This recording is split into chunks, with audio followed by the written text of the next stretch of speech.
A very pleasant good afternoon, curling fans, and welcome to the Curling Stadium Martensville International. It's the semifinals, and this matchup features Korey Dropkin out of Duluth, Minnesota versus Jordon McDonald of Winnipeg, Manitoba. I'm Dave Schmel. I'm joined by Shawn, Joyce, and Shawn, it's been a great weekend of curling thus far. It has, and still a couple of draws yet to go. It's been the last three games that I've had have been some great shots made. I had the opportunity to do Korey's quarterfinal match today.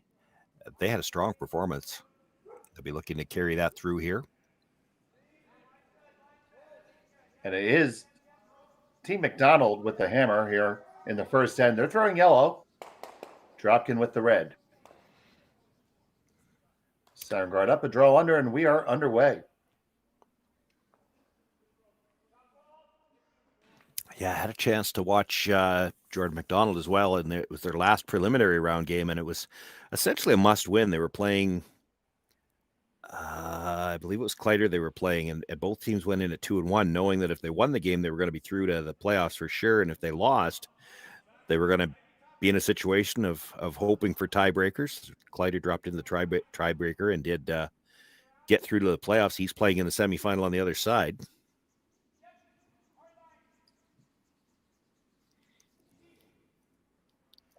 This stone coming in from Mark Fenner. Going to tuck around and behind.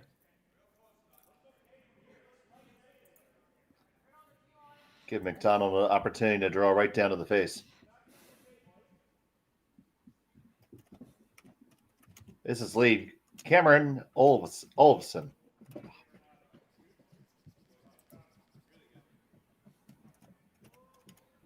The second is Derek Samogoski. Third, Dallas Burgess, and of course the skip, Jordon McDonald. Lineup for Team Dropkin is Mark Fenner at lead, Andrew Stopera at second, Tom Howell throwing third stones, and Korey Dropkin the skip.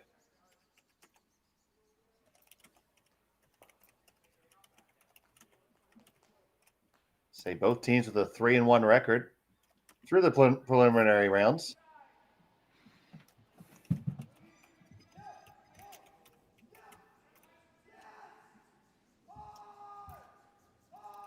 And here's our first look at Stopera.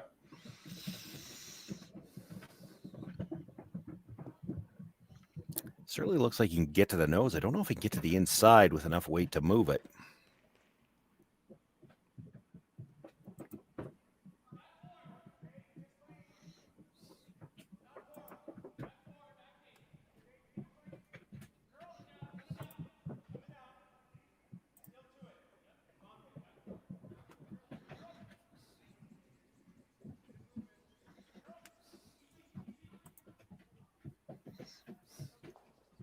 One comes down, taps it back. Shot stone for Team Dropkin. Very close for second right now. Still some time before that's going to matter.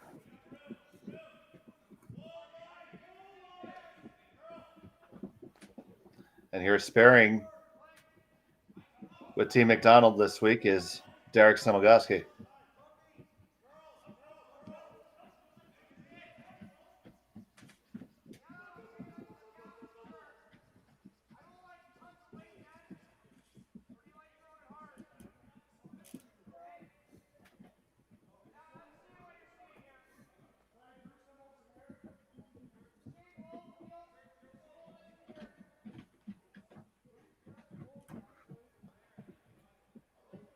We're going to get our first tick out of the game.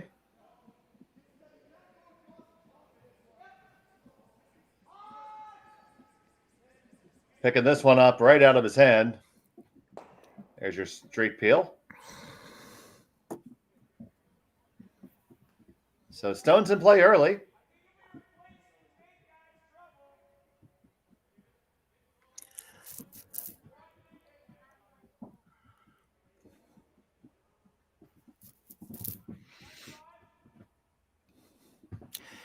Wants to clear this by the stone at the back. He's going to have to roll off the top of the red, though, to do that. Can't tell who's got... It's really close for second shot at the back of the forefoot.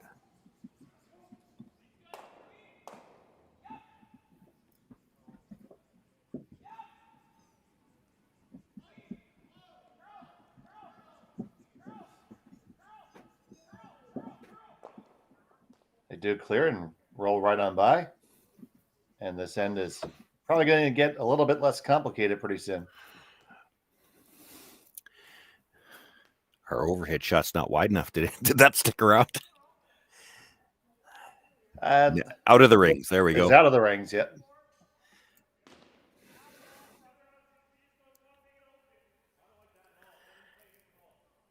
It's going to be tough to get this by the yellow and hold the shooter. Now he can rub the yellow and probably not kill it, but then the red at the back of the forefoot will probably end up shot for sure. Olsen hard on the line here. Yeah, he's definitely not getting it by the yellow at the back. Didn't get the red out.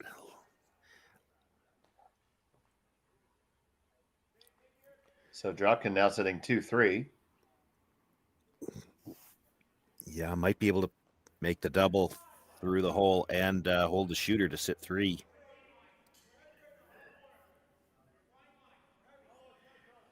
That's a tight squeeze, but... Yeah, well, he could pick it by the one at the back, too. Still sit 3, but a few rocks to come. You'd like to get both of them out. You don't want to give up a deuce very bad.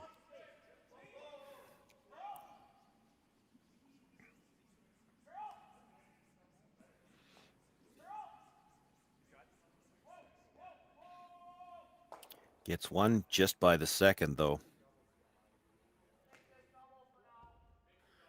So here, the first call here, just to make the double on these two reds. I see Dallas Burgess make that attempt.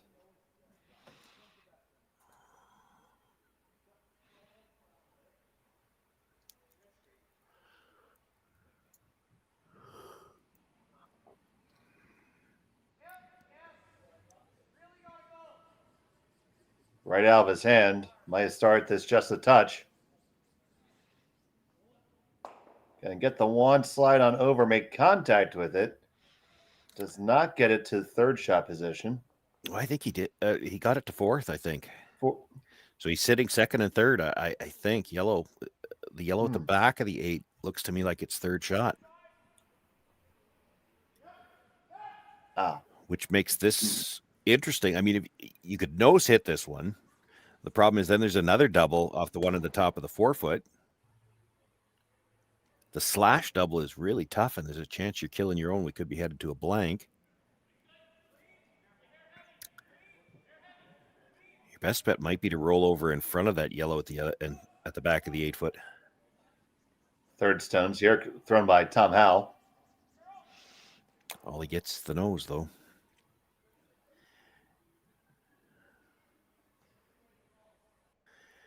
You make the double, you'd be close to the triple. Yeah, well, it does look like they all go, partner. It might go. It might dead stuff too, because you keep in mind where you're hitting that first one. It's higher than you think. It's not coming off right beside it. It's coming off from the front edge of it. So as you come across to that second one, there's a pretty good chance you're going to be into the front edge of it as well. And if that happens, you could jam the third one. So on the way from Burgess, trying to walk it over a little bit. Be a little thin on this first one. You could get all 3 of them. Gets 1, 2, and stuffs it. They lie first and third.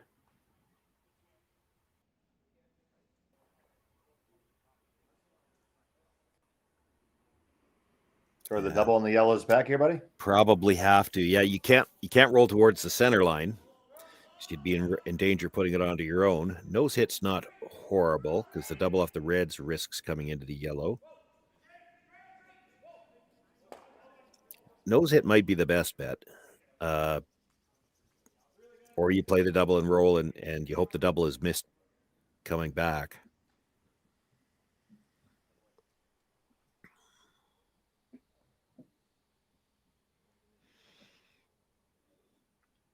You sure don't want to roll a rocks width to the broom side, because then it would be a nose hit double that would clear that yellow at the back, and you're in danger of giving up 2. So it'll be our first look at Korey Dropkin here. It's not an either or. You've either got to hit it right on the nose, stay right there, or you pretty much got to make the double. There's no in between.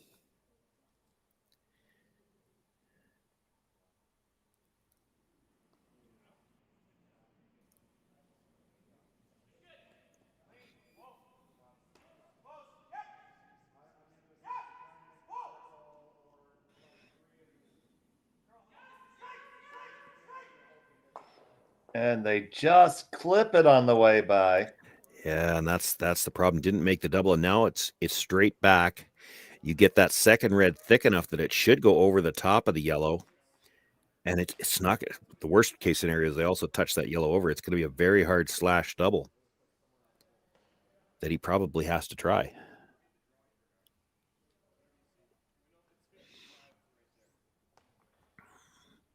Now this still has to be made. I mean, you come across the face a little, you could jam the red. If you're a little thin on the second one, it's still coming into that yellow at the back. This has to be pretty close to right on the nose, so it catches half the second rock, thick enough to go over the top of the yellow at the back.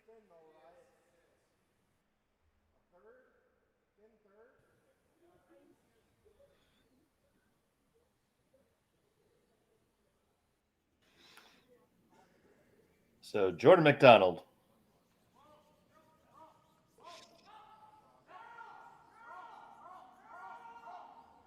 Catches one, a little thin on the second, but it did go over the top. And they lied too. That's a great shot. Good enough we get a replay. I'd almost like the replay from the overhead. It doesn't look like they missed that back stuff, but there we go. We'll see it here. Couldn't have missed it by much, yeah. Just whiskered by. And that's the difference between a blank end and a possible deuce. You clip that on the way by, we're probably headed to a blank. We still could be. Korey could make this double. I mean, it's certainly in his wheelhouse.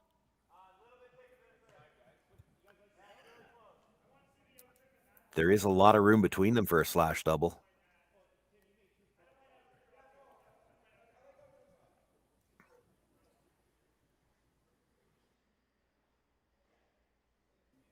Final stone the first. Out of the hand to Korey Dropkin.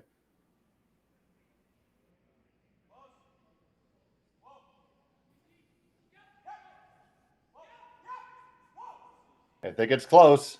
Gonna clip it and make it, and there you go. Great shot by Korey Dropkin. Yeah, of course, everybody was watching the rocks in the middle, and what happened to the ones on the side?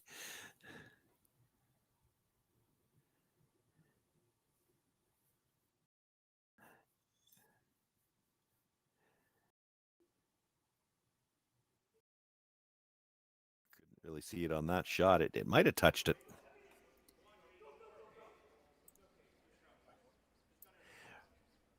Regardless, it's a blank attempt. He almost got the bonus where, again, you just can't see it on the overhead, but he almost ended up sticking his shooter on that rock that's just off the rings. He would have had an annoying little biter that Jordon would have had to make a play on. Now this one is just going to sail on through the rings. And we will sail on to the next end. Scoreless after one. McDonald has the hammer when we come back from Martensville right after this on Curling Stadium. And welcome back to Martensville. Semifinal action here. Jordon McDonald versus Korey Dropkin. Blank in the first. McDonald has hammer here in the second.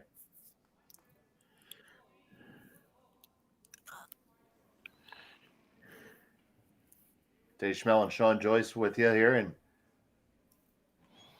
took another look at that and was really, really close to stuffing that. Like nobody saw that. You wouldn't worry about it anyway. You try to. You still got to just worry about the double, and if you stick it, that's great. But if he had stuck it on that rock just off the rings at the back, that's a tough blank in the first end. Throwing out that wide, you probably didn't play anything out that wide in practice, so there's going to be some fresh pebble out there.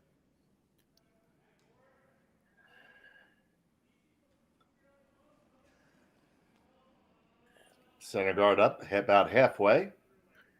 Draw right down to the lid, and following it down is Mark Fenner.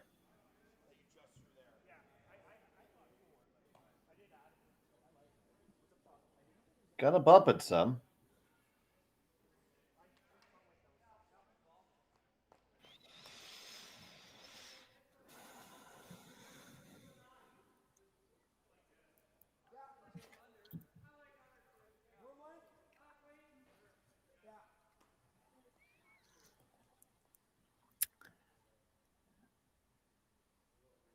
tend to agree. They need to roll under. If you roll away, great, you separate your 2 stones, but Dropkin will make a play on the shot stone then and try to roll buried.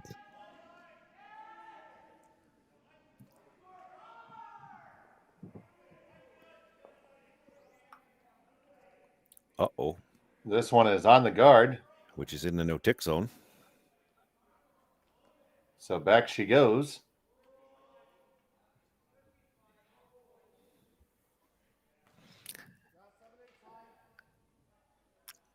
So free stone here for Dropkin to do something with. Yeah. I like this call. It's tempting to make a play on the yellow, and you could. The problem is they've still got this same shot to get underneath, maybe get in front of you.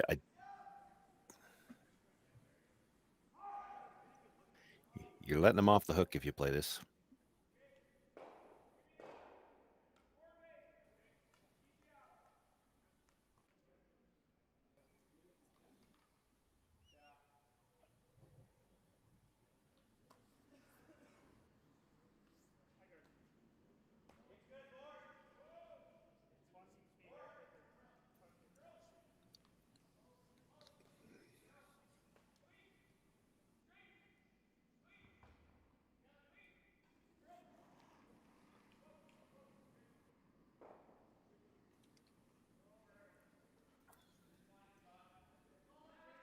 And now, just like you said, McDonald's going to step up and take that hit and roll himself.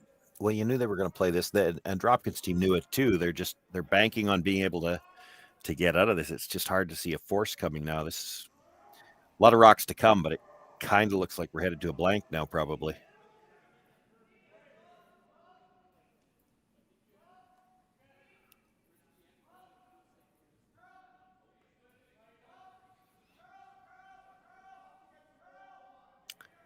Well, that'll change if he doesn't get this one all the way out the back. Oh, he's got lots. Can I ever get to shot stone with the out turn? Like, sort of just chip it into the open and roll in front of the other red? The on-ice mics aren't going to help us a whole lot in this game because it's over it's over the top of the sheet that's playing the other game. Do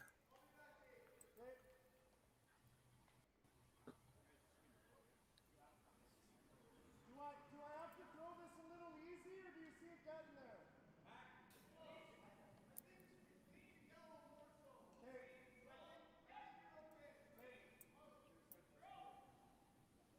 On the way down from Stopera.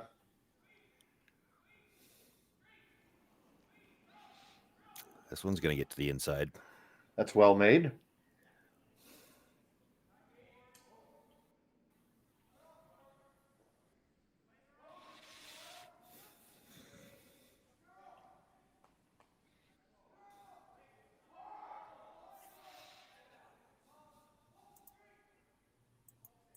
And now we're hitting the abort button.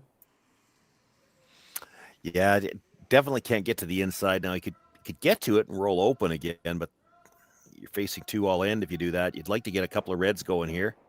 Gets 2 of them going. Gets it all the way out. Yes, he does. Yeah, that was important too. You leave that one hanging on for bite at the end, and your opportunity to blank is probably gone.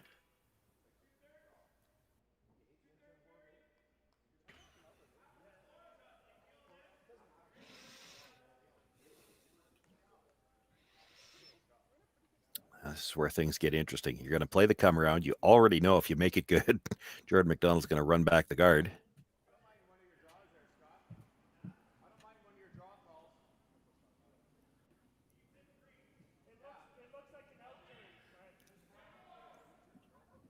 So Tom Howell on the come around.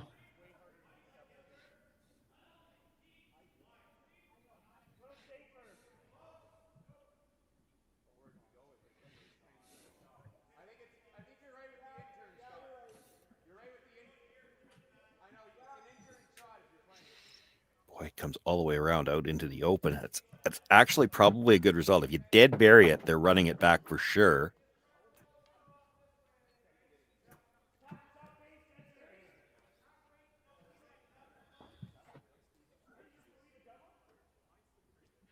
problem with it being as deep as it is, though. If you make the hit and roll in front of the red, you're probably shot rock here.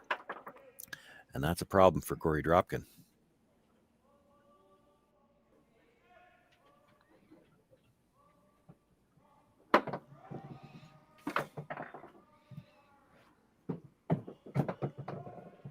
Trying to work this one over hard.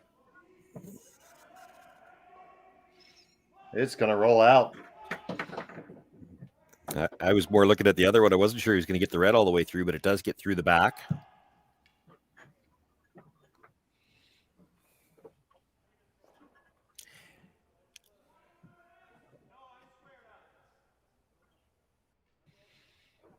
They're trying to get it dead buried again. If you got the same line but a foot higher, that's not a bad result.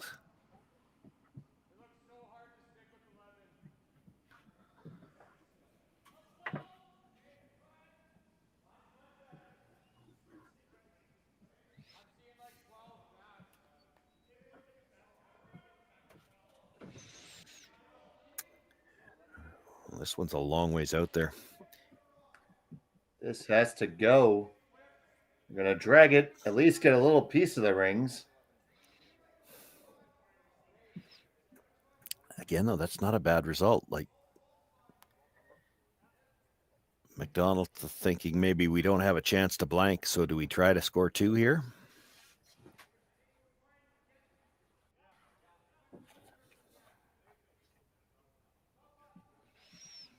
It is thirds last. Traditionally, if you're going to play an offensive play around center with last rock, this is when you'd like to do it. It's tough to get this in a great spot, though. That redstone that was just brought in, it looks to be just about fully open, which means it's going to be a short run no matter where you put this.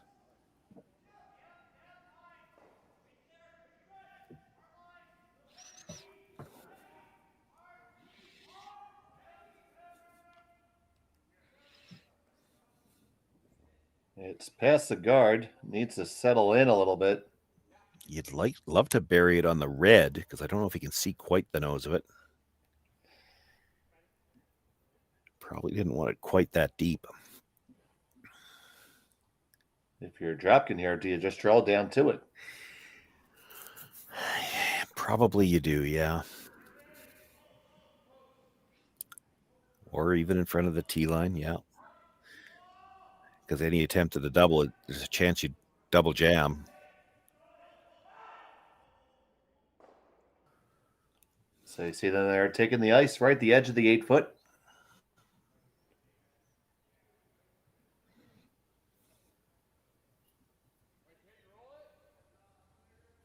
Yeah, not thinking about the force anymore. This is a chance to set up a steal.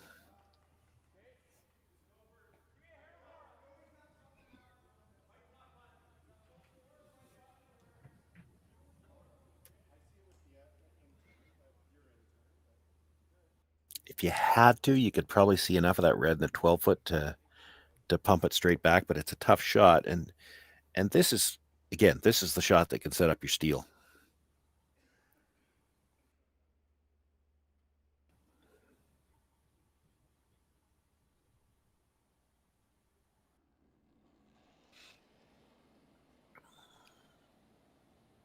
So here's Dropkin on the draw.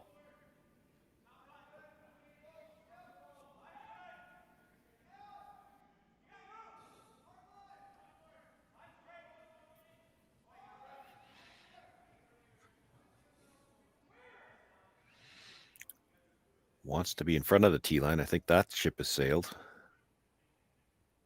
He sails down right onto the corner of it. Room for another one, though. Might be room for 2, honestly. Yeah, I don't think he wants to be right down 2 at this time.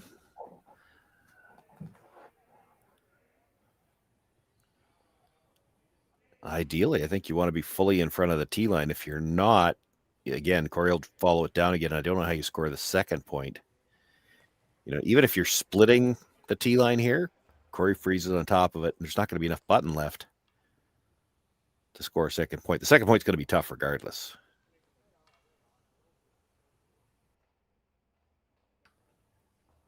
Either way, job one, he had to make this one first. Yeah.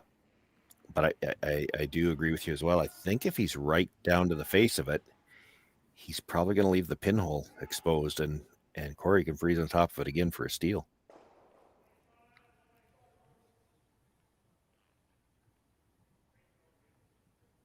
It's close. It's hard to tell.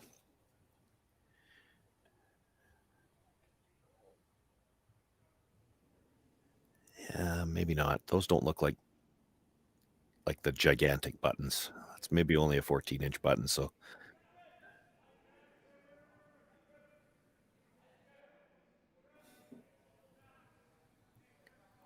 They really haven't even laid a broom to this. Now just trying to walk it over. It's taking the curl. Is it going to get down? Gets down, and it does. Oh, I think I can see a fraction of the pinhole. yeah. And he's looking at just following it down. I'm surprised they don't take a look, because with the angle of that one on the 12-foot, if you run it back, both yellows are gone. And you'd be sitting 4. If we look at the hack end, again, that one didn't get in behind far enough. There's a good look at it. He can definitely see enough of that red to stuff it.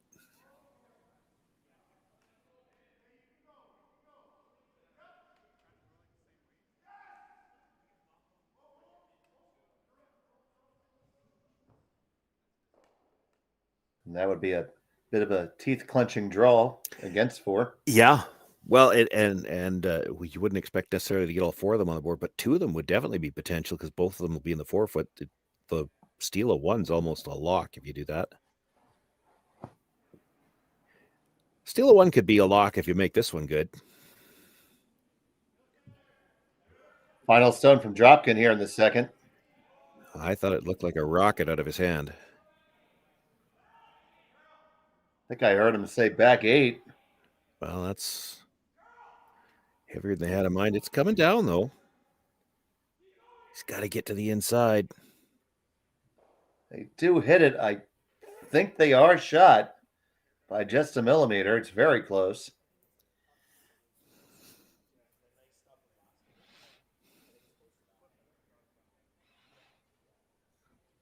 Looks like it curled just enough.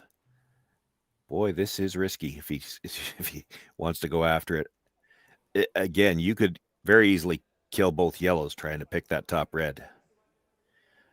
That last call, that's interesting. You come off the red, try to touch the back end of the yellow and just move it up a little bit for 1. It's probably almost the safest shot. Yeah, you're not going to whip it to play that. You can't hit it hard and risk kicking the yellow all the way out the side, because it's not going to touch anything else. That is what they're lining up. I don't like the weight they're throwing it with.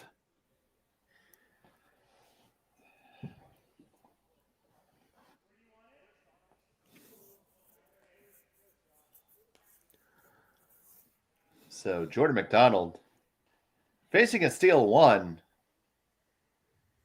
Trying a cutesy little shot here. Off the one of the 8-foot, straight over, nudges own up onto the pin.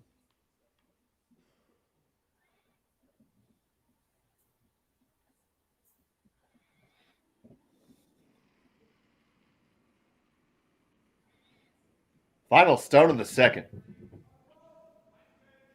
Lots of pace on this one.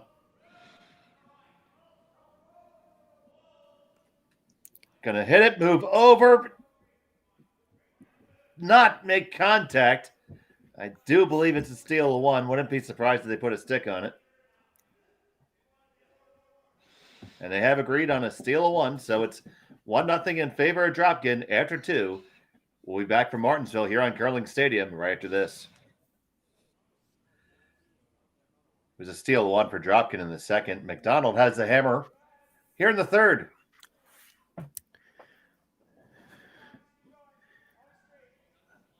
I'd like to thank you all for joining us here on Curling Stadium. If you haven't had a chance, please subscribe to our channel. It doesn't cost you anything. Smash that like button. Helps us out with the algorithms. Support the channel and allows us to bring you more curling.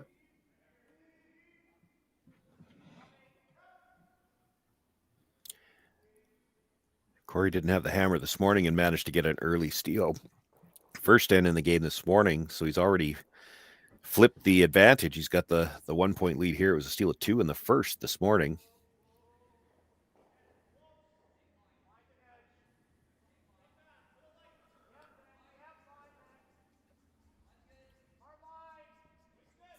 And that was a tough shot that McDonald attempted there. Yeah, not sure if it was even there, to be honest. I mean, he hit it pretty thick, and as it was, he wasn't able to make contact with his own, which means to go flat enough, he would have had to be just a little bit thicker. Well, if he's any thicker at all, he doesn't roll that far.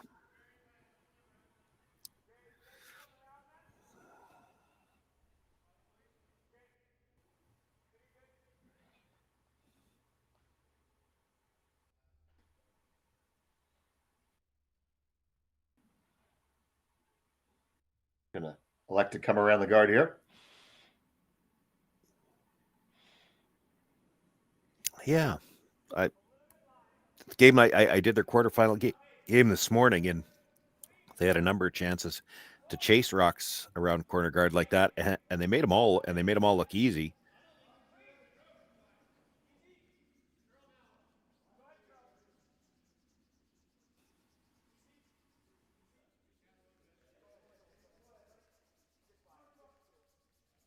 Probably would have liked that one under a little bit more. Yeah, for sure.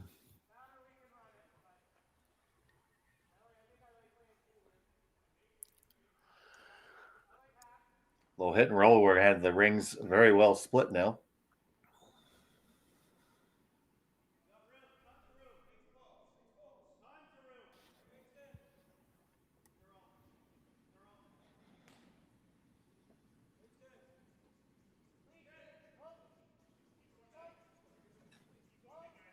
Samogoski.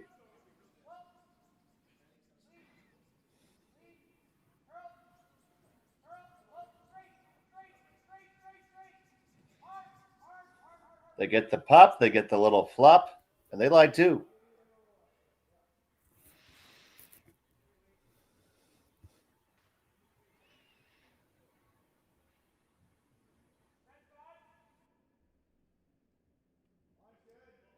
Yeah, depending on how well this next one's made, we could see this go back and forth for a while. Dropkin's going to continue to try to roll this dead buried, and if he leaves a piece, McDonald will keep trying to roll to the edge. Might have liked to roll a little farther, actually. It would have made this roll tougher. If he ever does get the roll dead underneath, you might see the run, try to kill everything. The hit and roll from Stopera does get dead buried.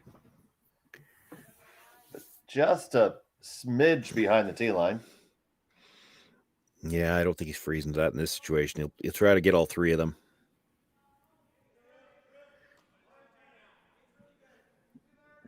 Guard over the top of the one in the 12-foot and have it come straight back.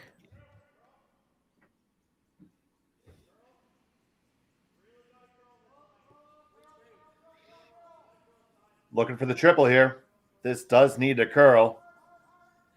1-2, send it back, and do you get it to go all the way out? Well, you get it out of shot position, and you lie one now. See that again.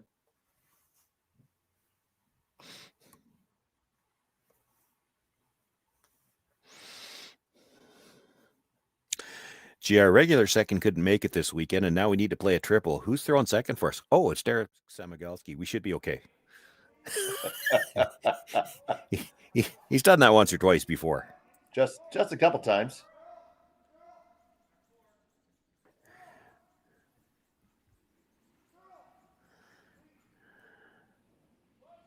Now Thomas Howell.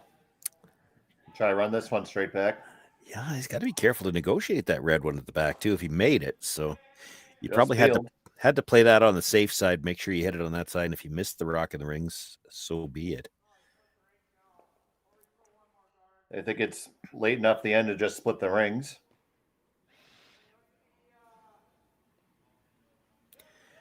Counting stones, he did talk about they could throw one more guard, and he's right, they could, but I don't think you need to. You know, it's interesting. If it was the even end, he might be more inclined to throw a second guard. Like here, if things go drastically wrong, you can probably still get to a blank. You'd have to be really deep in the house to tempt Korey to go after the double, I think. I mean, to be fair, he doesn't usually require much prodding to try one. Well, yeah, but in this particular case, because the red is behind the stone that's higher up in the rings, you'd want to know that you're hitting it fairly thin to be safe, that you're not going to jam it, right? So if Right. it's a thick double, he's never going to play it.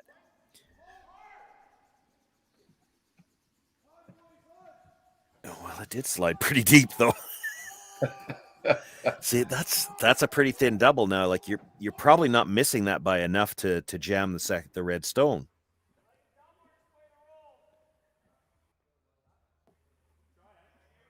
There they go. They're going to try it. Yeah, I don't see any advantage to playing the hit on that one unless you're trying the double.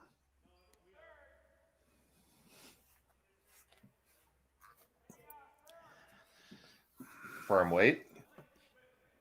You know, if you take that rock that was just thrown, put it at the tee line, now you have to hit this rock fairly thick to make the double. And if you ever over curled on it, you could jam. So I don't think you ever take that risk. But when they leave it that high, or pardon me, leave it that deep, now the first double, it's really thin. If you over curl by a few inches on this, you're still not likely dead stuffing it on the back. So it's worth the chance. Hal trying to catch a piece of it and get all the way across, over it, and there you go. Sayonara, goodbye. Yeah, that just wasn't good placement on that last draw. If that rock's up higher, he's never playing that shot.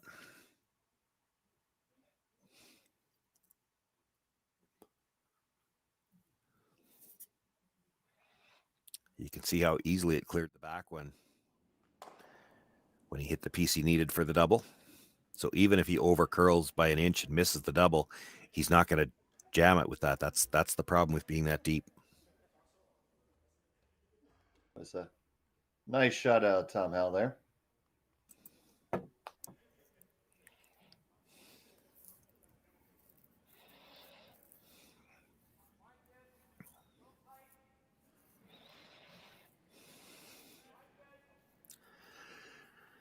So with those redstones where they are, to get back to a blank situation now, probably your best bet, try to lock a freeze on here, force Korey Dropkin to blast it out and lose his shooter. And that would leave just one red rock in the rings that you have to deal with. That died. Now plenty of room to pick this out. Yeah, well, that hit something coming into the house or something like you can see Derek. I mean, it stopped. That was looking close and it just put the brakes on.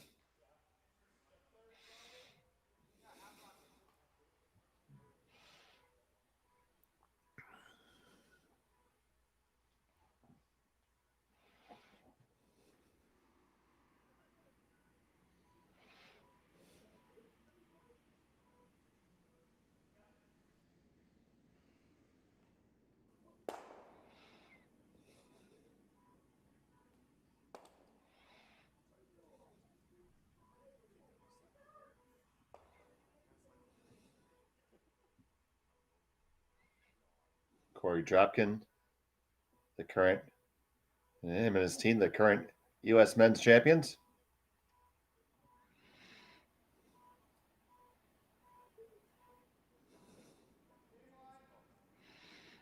Yeah, I've talked about over the course of the weekend that one of the reasons these events were scheduled this year.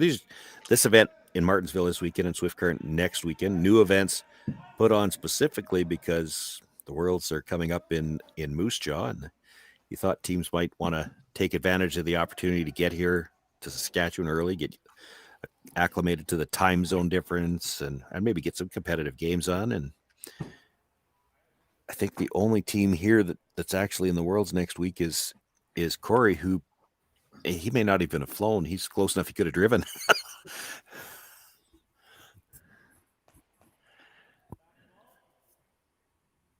Currently curling out the Duluth Curling Club.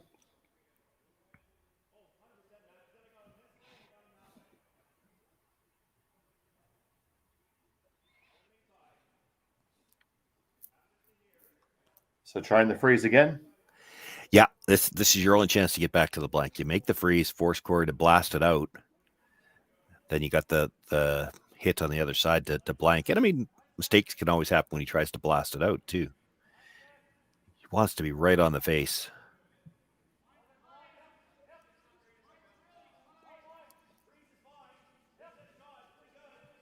Also on this one hard. Wade's somewhat better.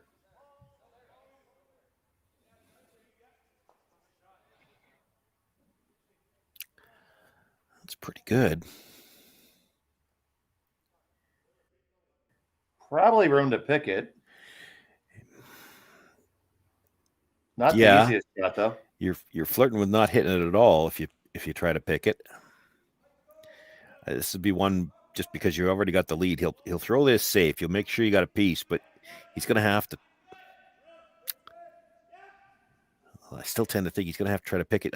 It's hard to know. He can throw the big weight. You hit this, 7/8 high. You can probably double him and save your shooter. That much broom, I don't think he's trying to hit it 7/8 high. If this wasn't your last rock, you could also try to hit it right on the nose. And leave the yellow right behind the stone you're throwing.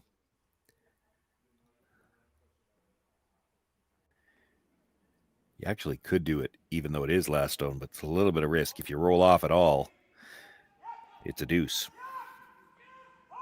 Blast from Dropkin in the third. And they do blast it out, and we're going to work back to that blank. So McDonald got himself out of trouble.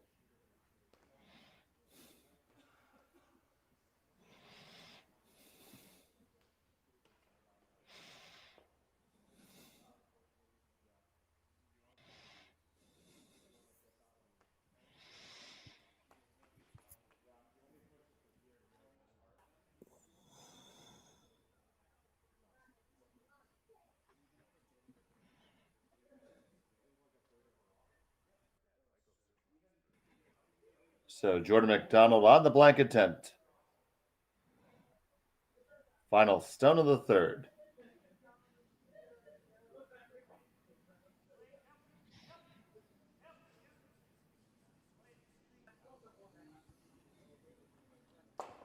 No problem there. The blank is in the books. He'll have the hammer again in the fourth when we come back to Martensville.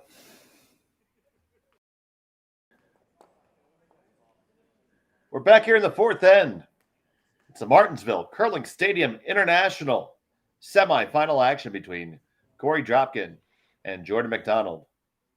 Dave Schmel and Shawn Joyce here with you, and you're here with us. We thank you for being here. Blank in the third. McDonald retains a hammer in the fourth.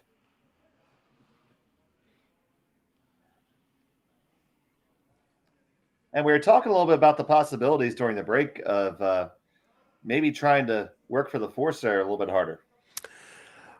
Yeah, I mean, it was an option. The shot that Korey tried with his last one, it was a really tough pick, and you made the comment during the break. He kind of waited until he knew he had a piece, which he had to do.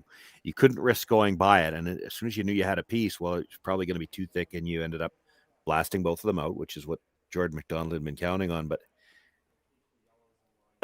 no time clock, so I'm surprised they didn't take a moment to think about it.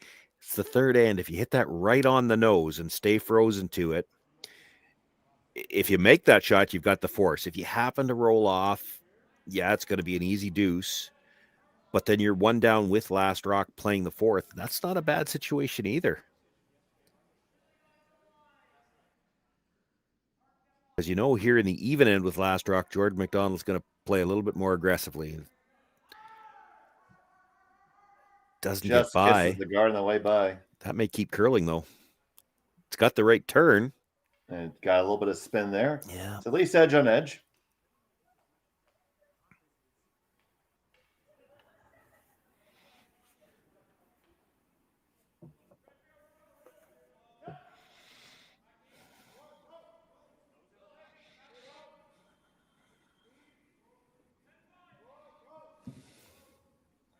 Here the weight call 10-5.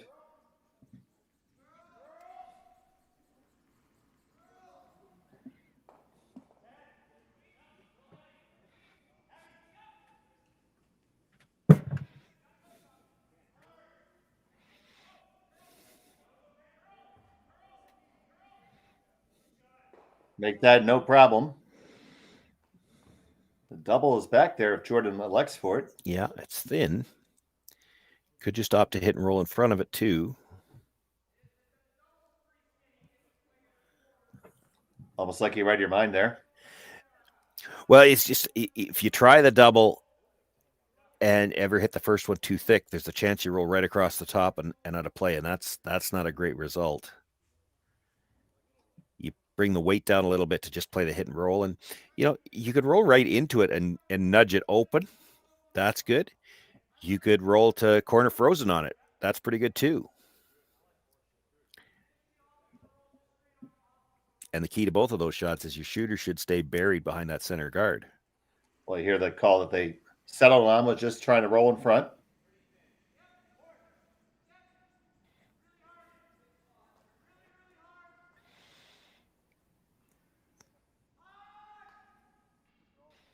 Discuss all those options. The one thing we didn't discuss, you can't hit this too thick or you don't get either one of them.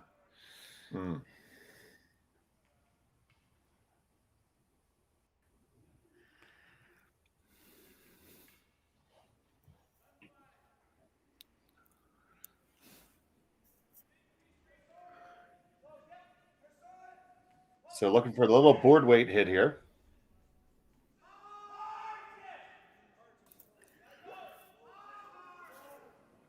Probably needs to roll dead under the guard too. You're going to see McDonald play the run back, but you don't want to leave a lot of angles or he could get all three of them and roll off the center line.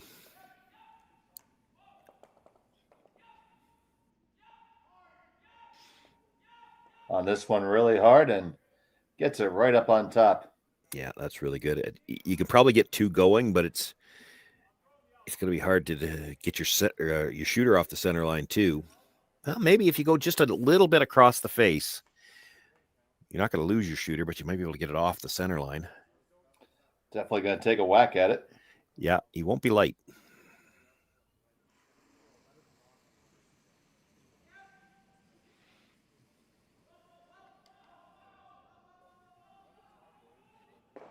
Gets them all moving. Gets one of them to go. Pretty good result. Yeah, it's probably the best you could do. Get the red ones all off the center line. I thought he might get a little bit of roll off the shooter. He didn't. He just left it pretty much exactly where the red one was. Well, the rock's width higher, but.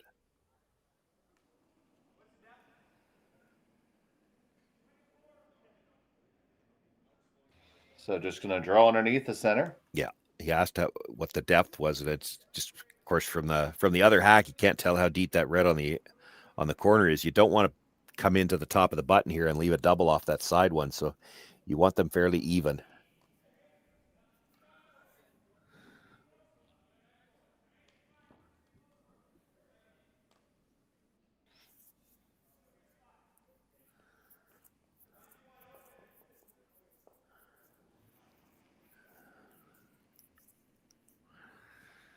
This one coming back.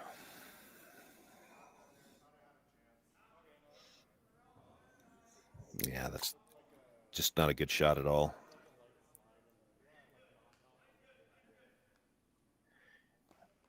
I mean, I guess you've taken the blank out of the equation, but it was probably out of the equation anyway.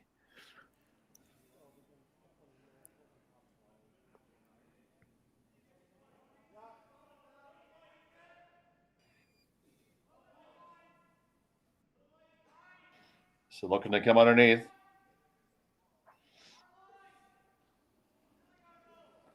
This is going to be really tight to the guard here. And does it have enough legs? You squeeze it by. Are they going to get shot out of it? Even if they just get second for now is not bad. They're not going to get that either. They lie third. It is going to be hard for Dropkin to get at that one. I don't think he wants to run a yellow back, so he's probably committed now to try to steal this end. Well, in his quarterfinal game, he did a lot of thievery. It's tough. You see what he's looking at. With that stone in the top 12 foot now, to get around it and be high enough not to leave the double is tough. You come all the way to the back one, well, then there's still another opportunity for McDonald to draw into the top 4 foot and get his deuce.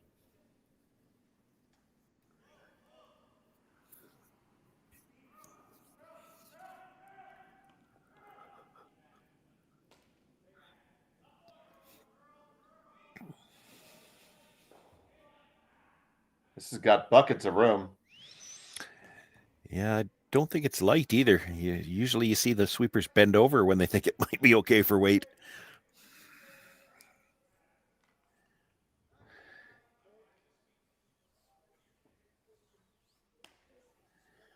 And you got one heck of a pocket there now.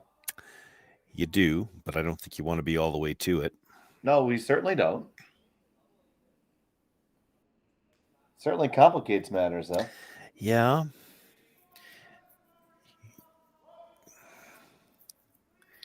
They haven't talked about it, but I think the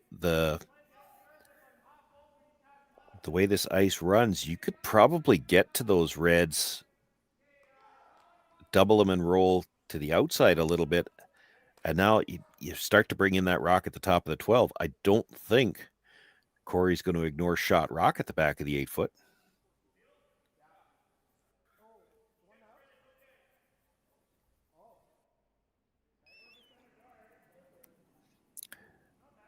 Going to opt for the draw again, and that's fine. Can certainly generate 2, perhaps 3 yet this way.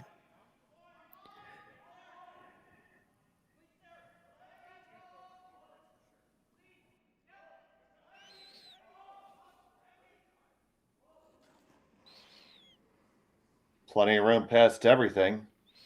And he is going to find that pocket in the back.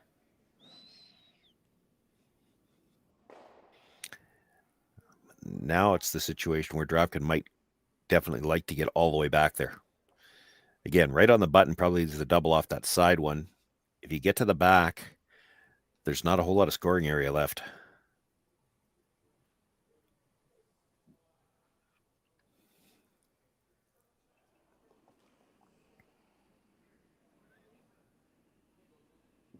He'll probably stay to the same side they've been playing. If he's going to be a little offline one way or the other, he needs to stay on the broom side so that the thin in-off double off the red, you can't get the second one by the yellow. If he queued it up on the same angle that the yellow red's on right now, you could make the double and probably clear everything.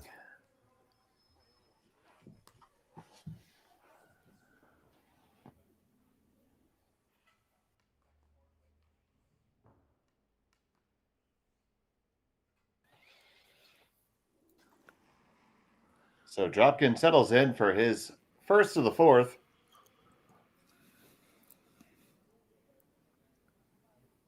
Playing the same turn they've just seen.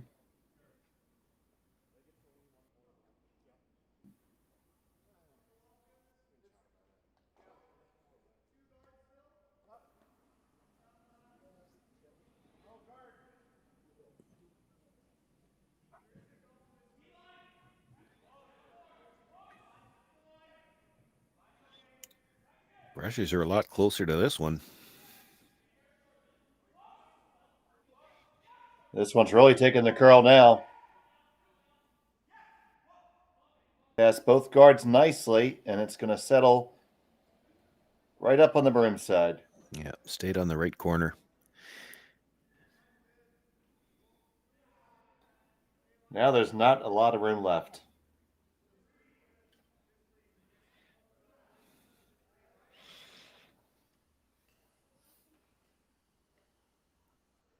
See, you put it right there on the nose of Admiral Hops there.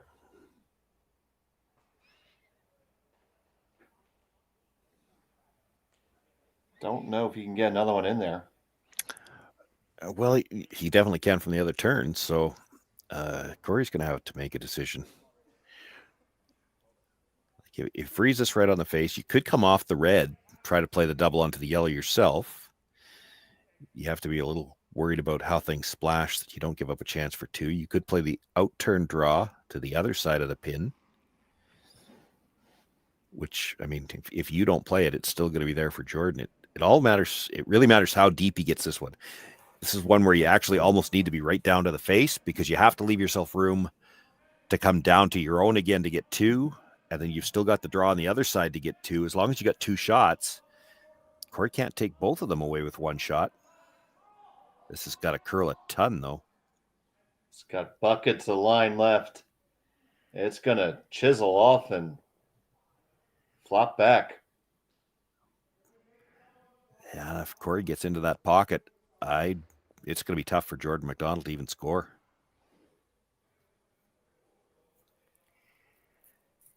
He won't have the in-off double. I mean, he might be able to get to the stone that's about to be thrown, but it probably won't be shot.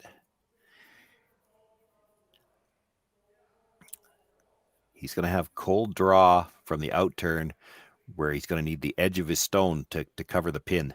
That's probably all he's going to have left if this draw is made.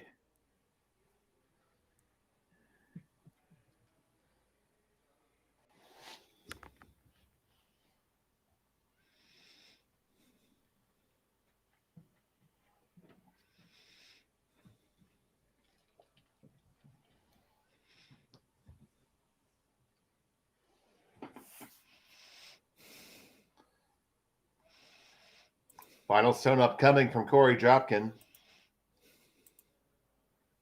Could put Jordon McDonald in a world of trouble here in this end. He's been doing that a lot today. He's had the hammer for one end all day. He managed to score 4 with it, but he's stolen a lot of points today.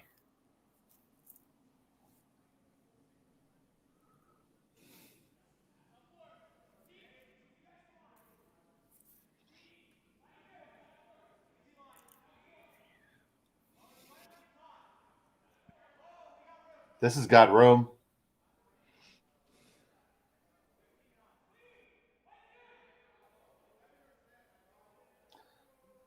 Get a little roll off the yellow, maybe. Now there's room to score. Yeah, he left him all kinds of daylight. He's probably got 2 inches. It is Dropkin saying the 2. McDonald has the pinhole left.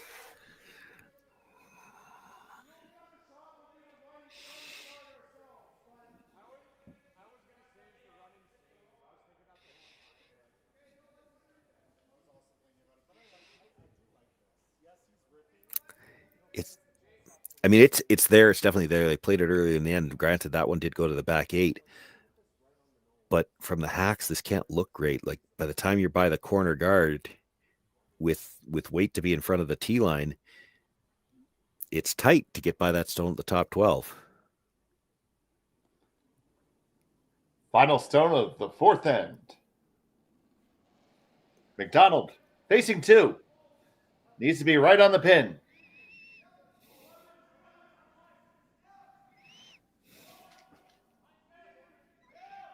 Olsen, Semilgowski, gauging it. Got the room. Plenty of line. Will it stop? Will it stop? Yes, It is good enough. Fantastic draw by Jordon McDonald to even the score after 4. We're tied up at 1. Watch this one come on in. And just that last little bit of spin, Shawn. Yeah, as Thomas Howell bent over to sweep it, it didn't look like he was going to catch enough of the pin, but it took a little spin as it stopped, and a lot of rocks do that. And had it close enough they didn't even have to measure. We'll be back right after this. We're back here at number 5.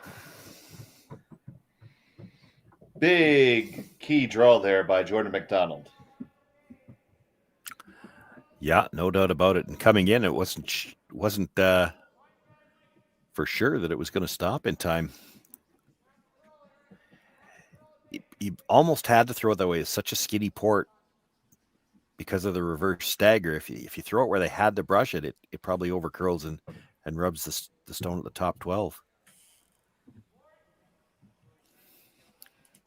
So Dropkin in unfamiliar territory. He has the hammer here in the 5th. Well, he's somewhat familiar with that. He had the hammer in the 5th this morning, and he used it to score 4 and put the game away. It's the only hammer he's had all day. That's a pretty good hammer efficiency.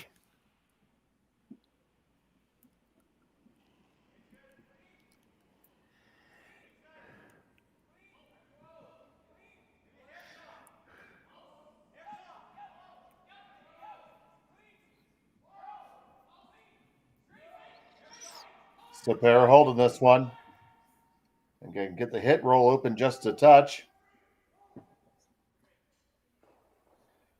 They sit 1-2. And just like the last 10, we're going to have the hit and roll dance for a little bit. Yeah, again, I think they would have liked to have rolled farther, but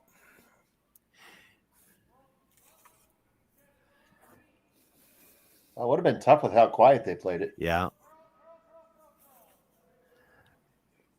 Hard on the carb on this one. And it's just going to be dead nose.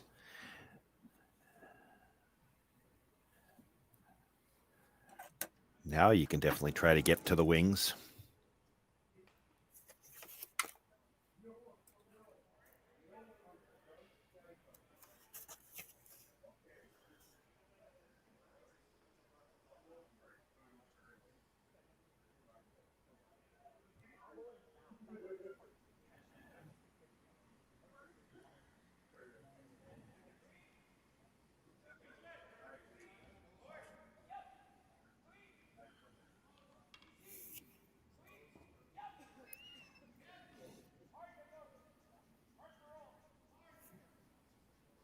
Trying to get, well, they only got a little bit of a roll.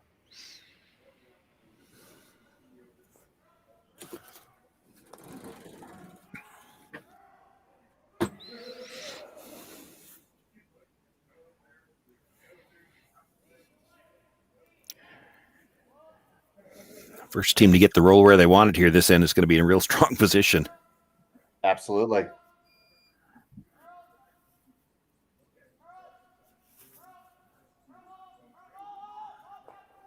Well, there's your first blood on that one. Yeah, that's pretty good.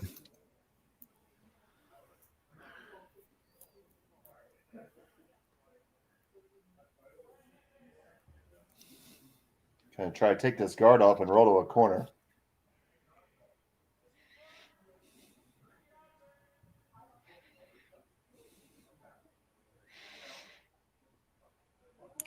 I think he's trying to move everything off the center line at this with this shot as well.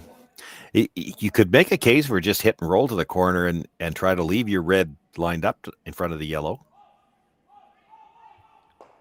Well, that's what we're going to do. Kind of like that, except they might have lost the shooter. No, they hang on.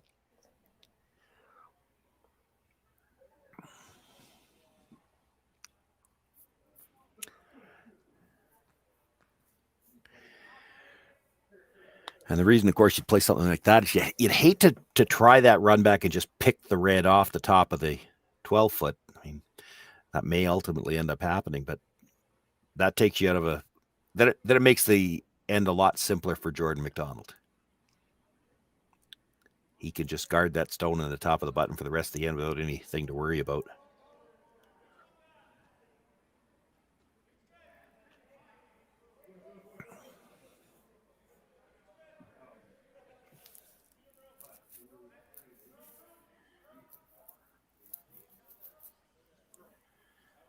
And this will bisect the center line, just about. Yeah, higher guard for sure.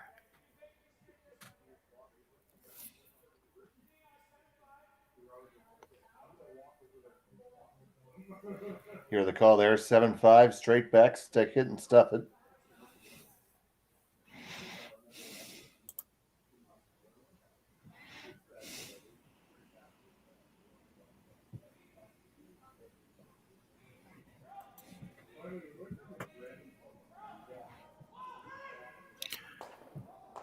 Ooh, just makes contact.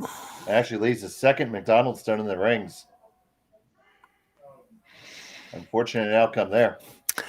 Yeah, I think they get away with it just because they poked the stone out from behind cover. They still got some work to do now, but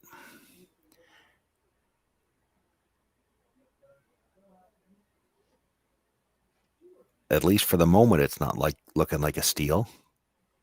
Force for sure in play.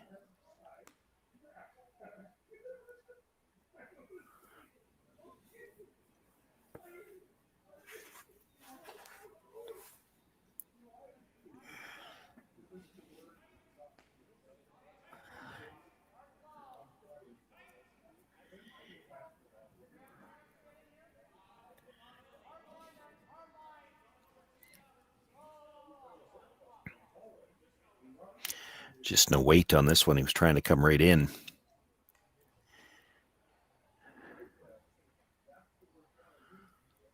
So now with that little stagger there, do you try to play a little quiet guy in there? Yeah, I'm not sure. I know what you're thinking. Get across the face, sit underneath the stagger. The problem is that then McDonald will try to just freeze onto it, and you're probably forced. If you can roll behind the yellow in the 12-foot, you maybe make him play the short run, and there still could be a way to. If you're coming around those two stones in the middle, if you're Korey Dropkin, you'd love to be in the top 8. Make sure you've got lots of room to score too. So you play the hit and roll to the corner. He plays the short run, and then maybe you come around, try to get your own rock into a better position.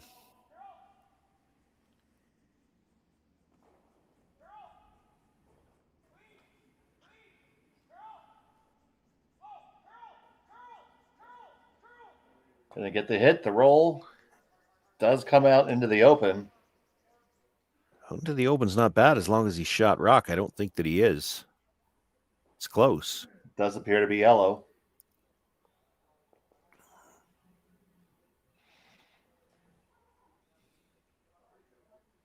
Although it is pretty close. It is close. They did think it was theirs. It may not change the call. You may have to play this anyway, because if you play the stone at the back 12, Korey's coming around the guards. So you maybe have to get there first. Even if you're in the top 8-foot here, he probably can't play the double. Well, I mean, he could. But the double off the one at the top 12-foot is probably jamming the back red. So it's not like you're giving up a shot for 2 here.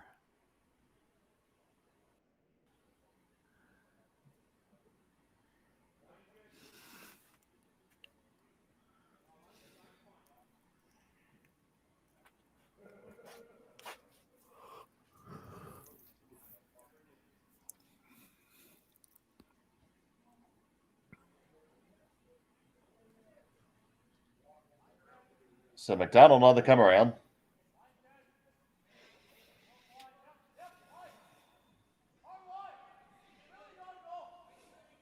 This one is curling like a banshee. They do manage to hold it. That gets parked to a pretty good place right there at the top 4. Yeah, did he come out into the open a little bit? No. Well, maybe a sliver, but not bad. The chase is probably there on this ice.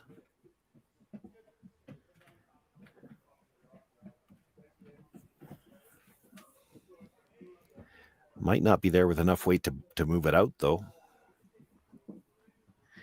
He's looking at the chase on both sides, and in both of them, he's talking about just tapping it behind the tee line. If you do it with the in-turn, I guess you got a better chance of leaving your shooter covered. Yeah, I kind of like that, honestly.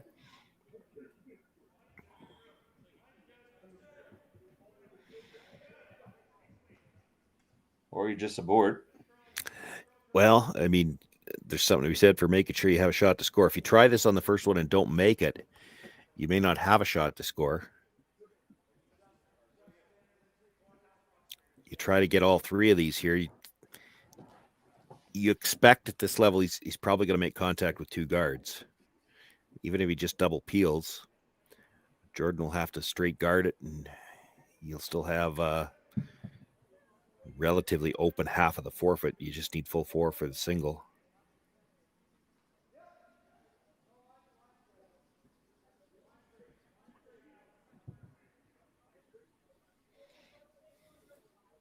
So Dropkin looking to make some noise here with his first in the 5th.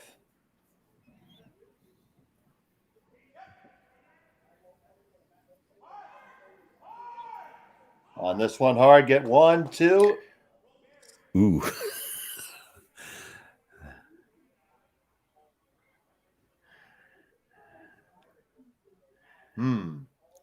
Left that shooter right there. I have to look again because it really matters who's second here. It affects the shot you can call on this one.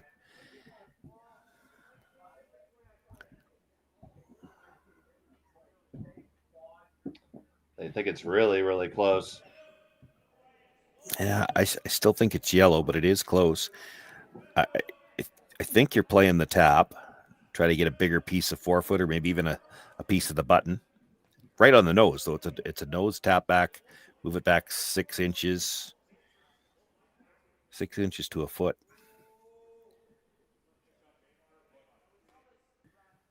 You have to get to the nose, though. And you know, why it matters who's second shot is that if the red was second, this might be a little risky because you play the tap. If you ever stay on the high side, you might leave a double.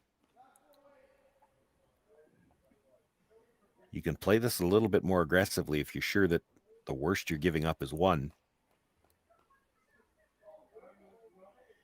Boy, if you could ever tap this right up to the side of the button, it'd be a tough score for Korey Dropkin.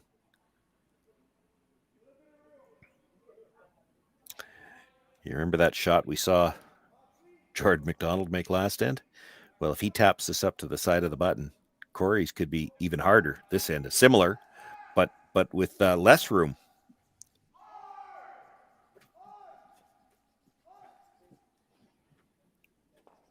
So here comes McDonald.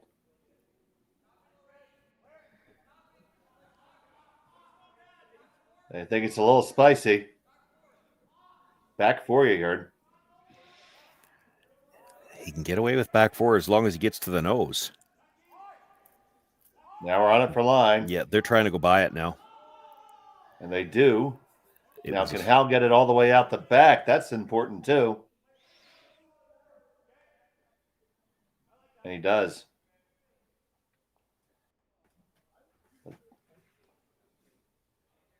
Surprised they don't take a look at the outside because he's got enough of that to chase it. Take a look again. Yeah, they must be sure that the yellow is second shot because if red was second, you could get to that yellow for 2. Oh, you'd certainly chase it.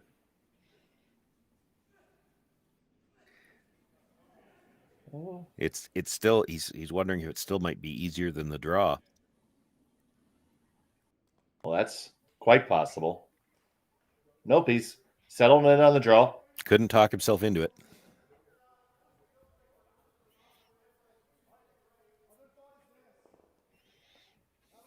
Well, he's had draw weight thus far.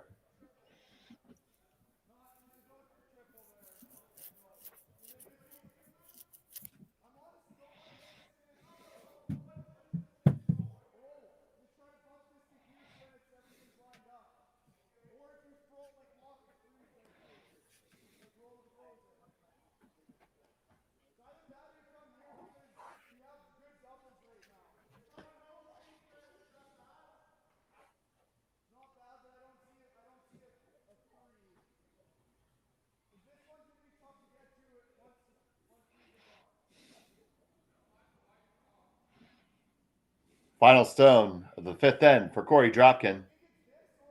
He faces 1 and likely 2.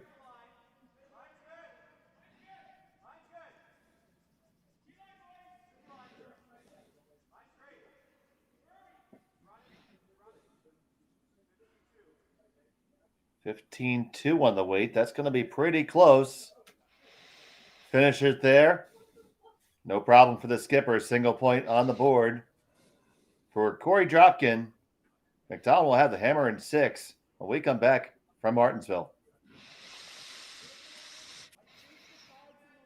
We're back here for end number 6. McDonald trails by 1. He has a hammer here in the all-important 6th end. And Shawn, you have an update on the other semifinal game? Well, yeah, just that Scott Howard had taken 4 in the first, got 2 more in the 4th, so he's up 6-2 as they play in the 5th. Kleider with the last rock there. But I do think there's some red ones in the rings. Kleider throwing the red. So that game's far from over. That is our other feature game. Jim Nix and Terry Corbin are on the call. They keep making me curious because, of course, the mic is over top of their sheet, so we hear lots of the comments from over there.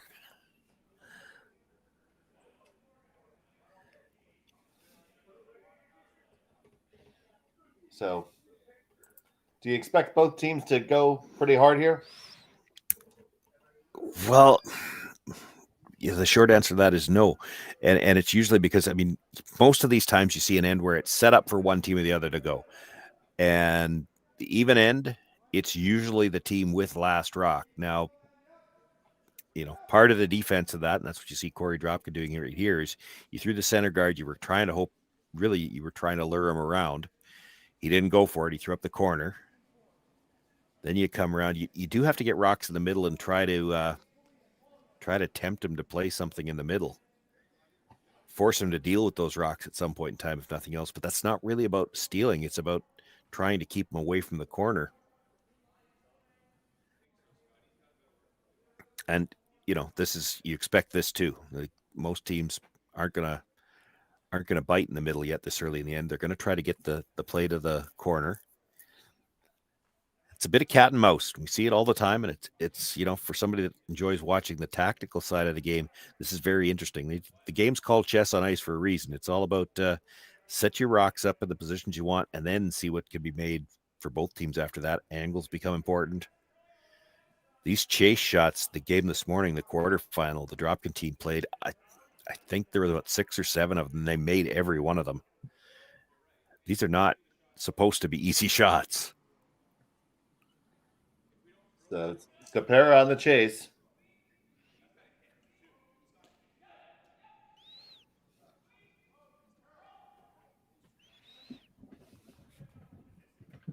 This one needs to move. It's gonna catch a sliver of it. Is it enough to move it out? The answer is no. Well, that's the first one of those they haven't made yet today.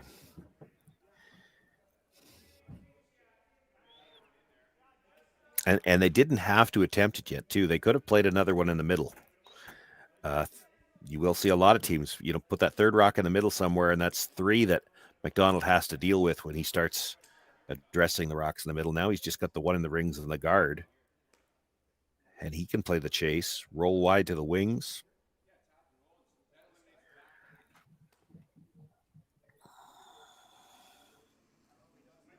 So Big Derek on the chase.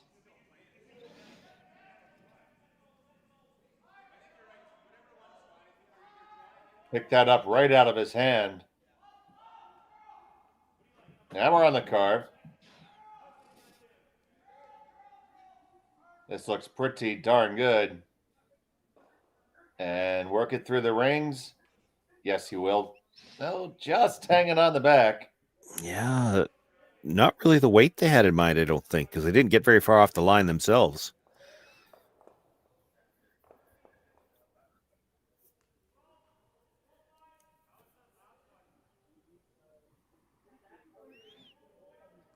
Now we're going to keep our cat and mouse game going here. I think I heard Korey say 12-5 for this shot. Yeah, I'd love to get to the inside. There's probably just enough room for that.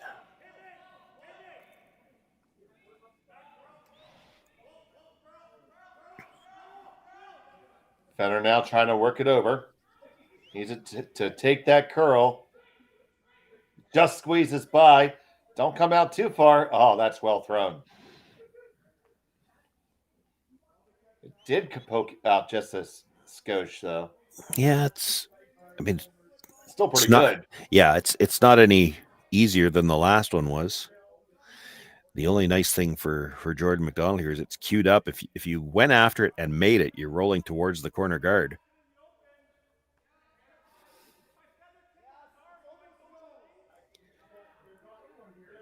See if they yell enough. I think we can hear them. I think I heard if they feather tick the guard, it's not the end of the world. They could roll in behind the corner.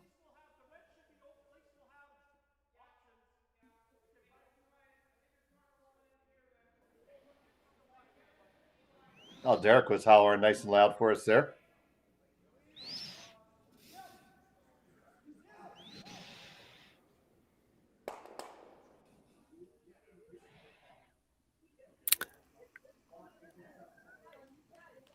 needs a lot more weight on this with what they're looking at doing. They want to get that out the back and roll 3 to 4 feet. Like that's not a question of a couple of feet more weight. That's more like 10 or 15 feet out of his hand.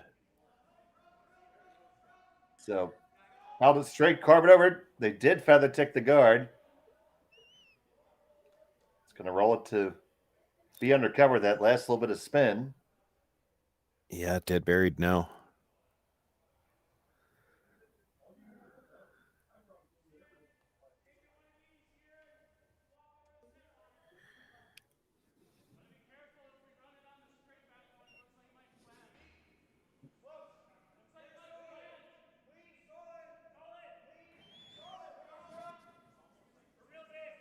So you hear the concern there. Trying to Yep. work back towards the center. Well, the problem with trying to roll back to center is there is the possibility of a jam on that redstone at the back of the 12 as well.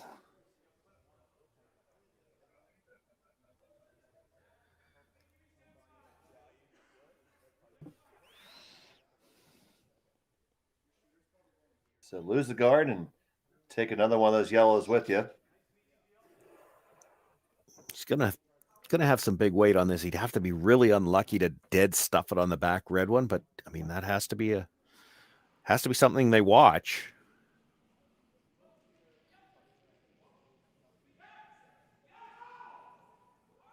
Fenner hard on the line. Just going to get the straight peel out of it. Now Jordon McDonald's in business here.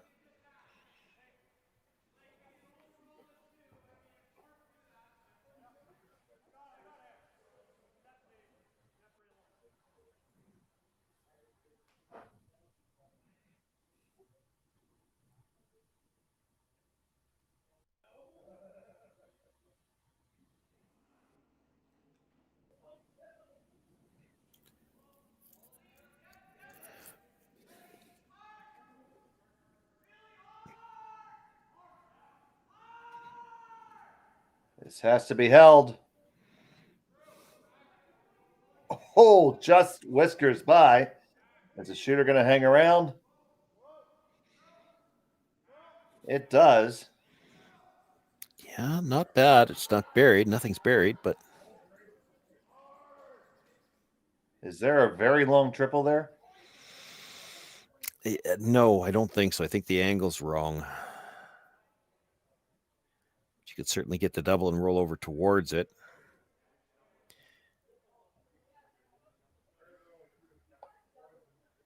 That's tough to make the double that thin. Korey just waved it off. It's tough to make the double the other way too. Like you slash the one yellow into the other. The top yellow is going to have a hard time clearing the reds at the back. So he's looking for the thin tick double here. This is tough.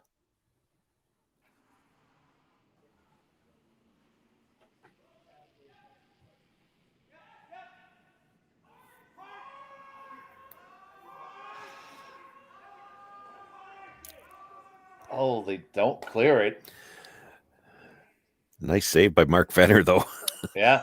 The first one coming off the board's awful close to double ticking that yellow, which would have made it hard to know how far it was going to go.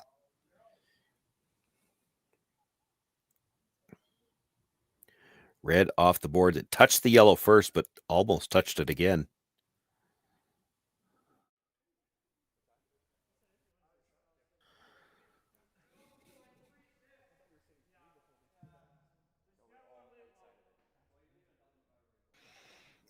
Yeah.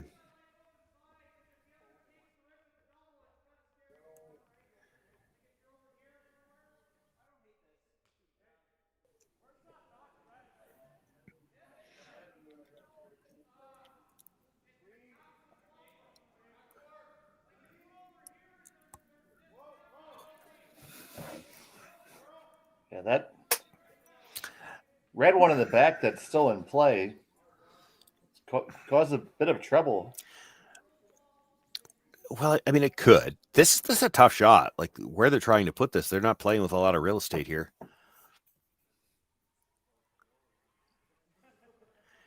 I get that they don't really want to drag the play around that center guard, but you could. That's probably the only place you can go where you're not going to leave any kind of a double, is to try to come around.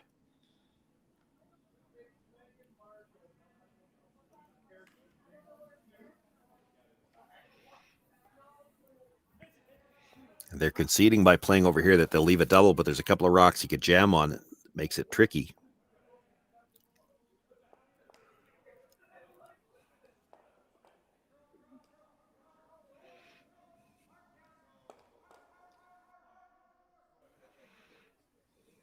So do you like where that ended up? It's probably as good as they could do with playing that over there.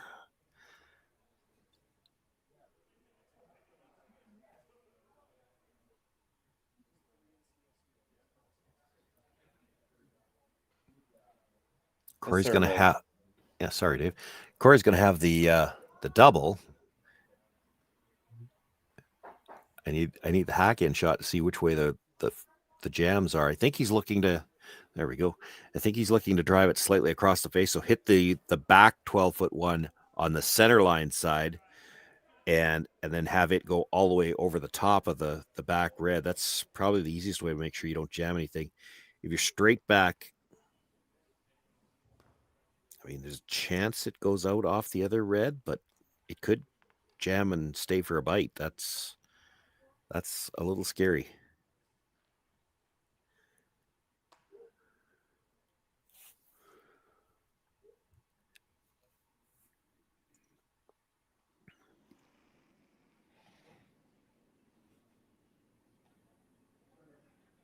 So Korey Dropkin trying to work himself out of a bit of a pickle here in the sixth. Bring in the heat.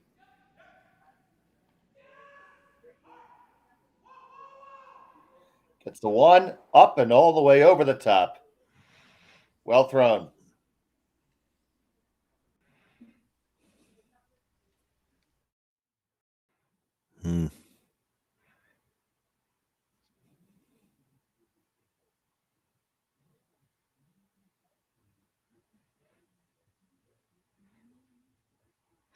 Nice shot. Jordon McDonald didn't think too long about this. He's just going to try to put a drawback over there on the open side. And then what's going to happen is Korey Dropkin's going to hit the one on the other side, roll behind the guard, and you're going to have a tough chase. And that's why I'm thinking maybe you should have taken a second to think about this. So now that you've had that second, what do you think is better? It'd be awfully tempting to come around the guard. You don't have to be dead buried, but be half around, bite the top of the 4-foot. He's not likely freezing to it if you're only half around. Even if he does, you've got the whole 4-foot to score 2. If he doesn't happen to make it, there might be a shot for 3. I mean, this could work out too. Korey's still got to make that hit and roll. That's not a gimme. But you're giving away the opportunity to take the end away. I certainly don't want to be this wide. Like, I'd like to make him play this rock rather than play the other one. Well, they evened up pretty well. Yeah, but he was never playing that rock. And if he hits and rolls in here, he's shot. So then you have to deal with it.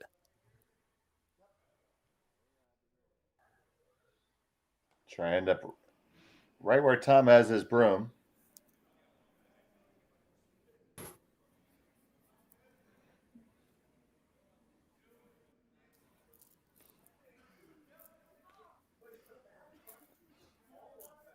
Gonna need to be a decent amount of weight to get a good flat roll.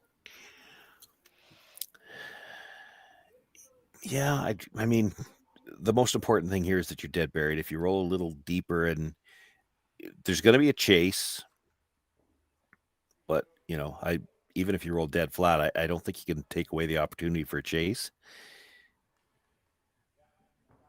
You can certainly make this last shot difficult, and there's the risk of a steal if you play the chase too.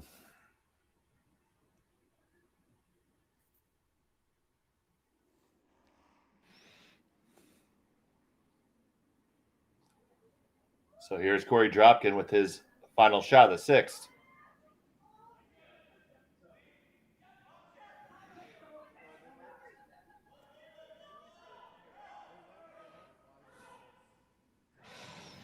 Trying to get to curls. Got to be shot after this. It will be, but it's wide open.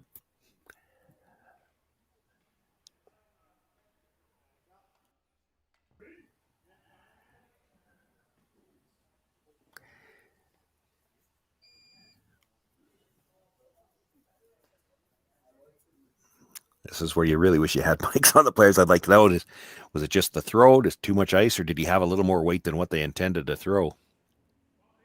Didn't get the curl they were looking for anyway, and does make Jordon go after it. But if he crosses the face here, hard to imagine that he rolls out. If he's thin enough to roll out, there's that red at the back 12 to act as a catcher as well. We haven't seen anything move that hard to think that it would take off like that anyway. So Jordon McDonald, final stone in the 6th. They say it's just a hair big, maybe. Just needs to hit and stay.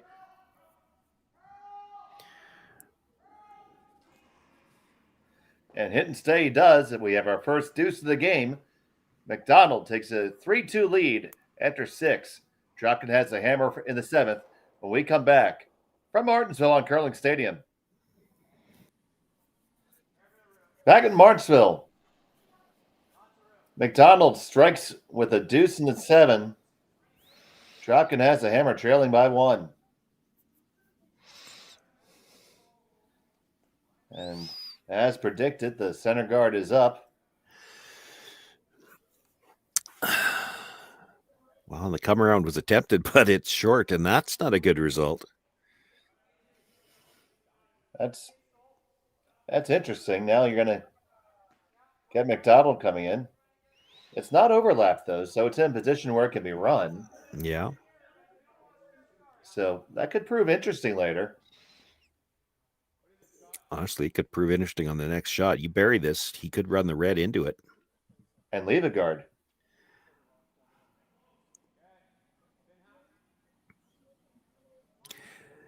You don't see these situations often, but it is interesting because we've had the age-old debate since the free guard zone is, would you rather be one up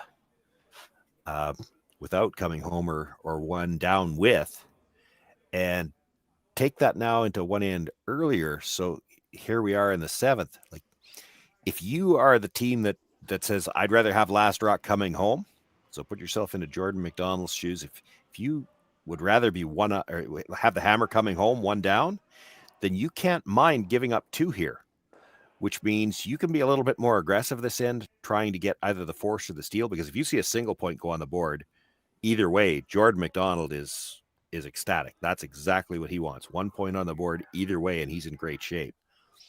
And if you're willing to say that, hey, we would like to have the hammer coming home even if we're one down, then you have to be willing to risk giving up 2 here.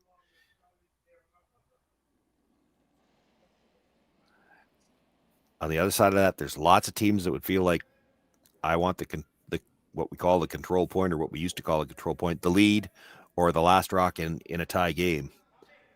And if that's what you want, you're not giving up a chance to score 2 here.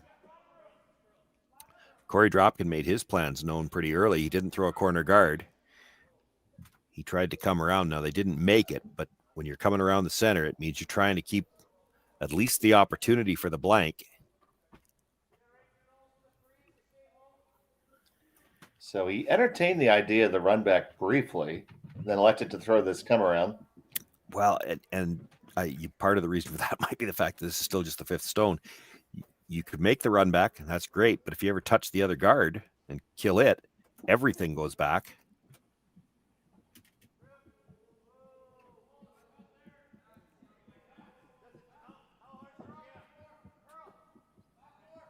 They're going to try to knife this one over.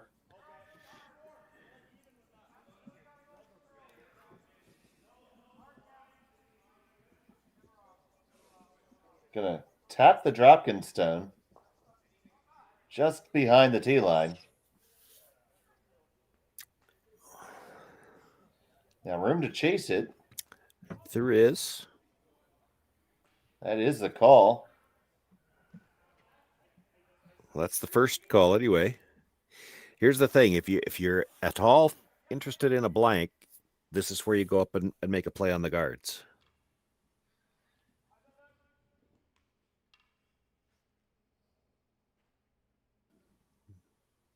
So Korey definitely thinking offense here. You make a good one though, and 3 is in play. Well, Stepera hoping to make a good one.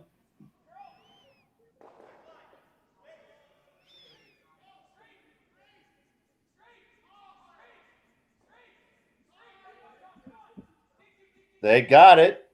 And they got across the face. A little roll to boot. That's about as good as you can throw it. Yeah.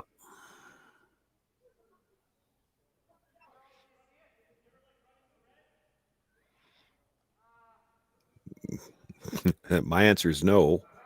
I heard that. I heard you think that before you even say Yeah. it. Do you like running the red? No. I think then you're giving Korey the blank. Derek's kind of skate down. The angles aren't great for the run either way right now for McDonald. So, Samogowski, no shortage of experience to lend to his skipper here.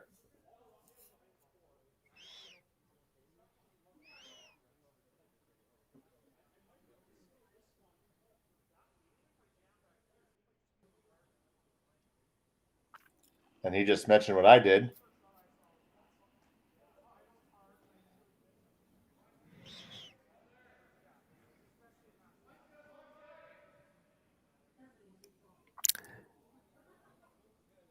We're going to have a full combo here. I think it's definitely warranted.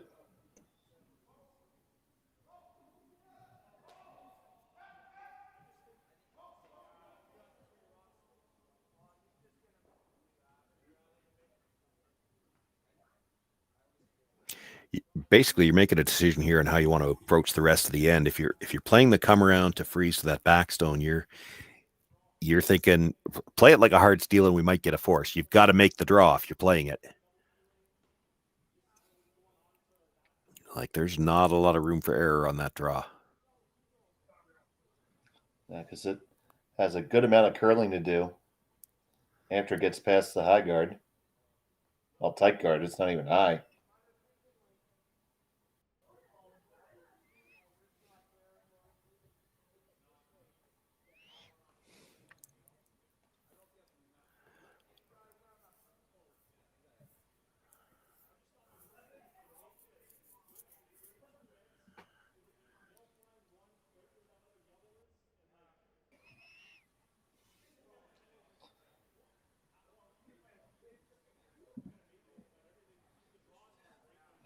Derek seems to favor the run back. Yeah, most of what I've seen them talk about is to try to run it across the top, move all of them.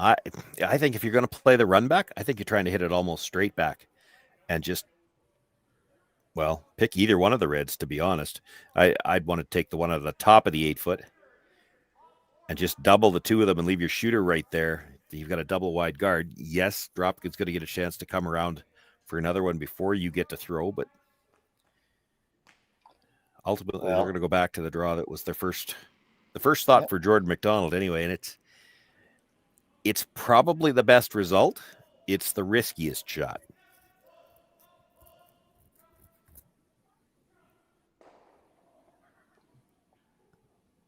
Samogowski on the draw.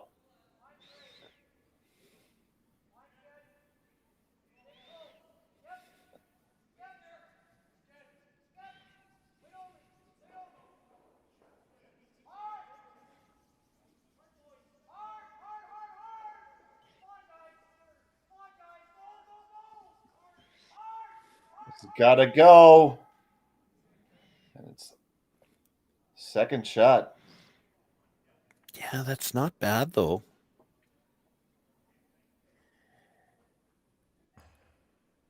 It's tough for Korey to do anything about that rock. Do you play your own red back at any point? Or is it too early for that? Well, no, I mean, if you were going to play it, you could play it now. There's some risk associated with it. That's the problem with that shot.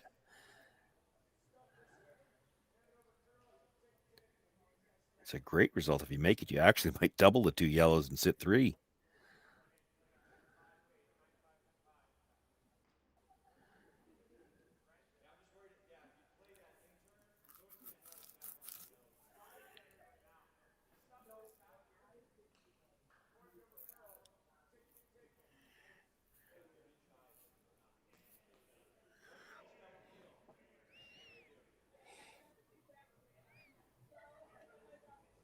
Don't know if that's a good option.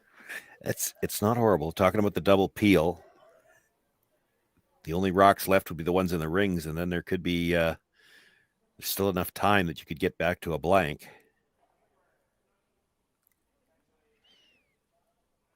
I can't see McDonald throwing a guard with what's sitting in this house now, so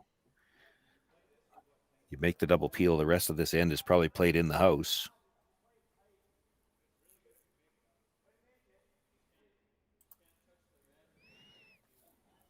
Korey's first instinct is to run.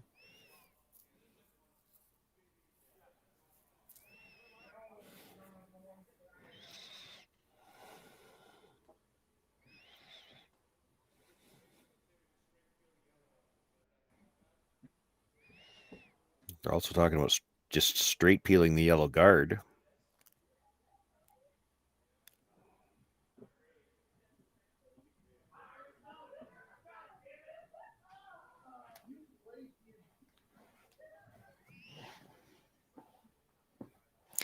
Nobody seems real definitive. A lot of tough options. Yeah. Do you ever? I mean, the only other thing I can even think of is tapping up that one a little bit, the one that Korey just touched. Yeah, well, and they had talked about it already. What they're worried about, though, is they get to the nose of it, there's still the tap on the yellow. You'd almost have to tap it on enough of an angle to get under the yellow, and I guess probably they're worried where their shooter would end up if they did that.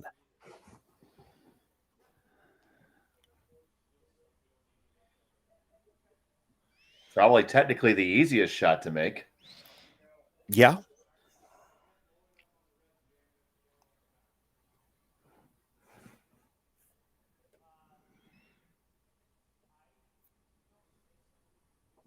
Like we said, the best outcome is certainly that red run back because you could be line 3 at the end of it.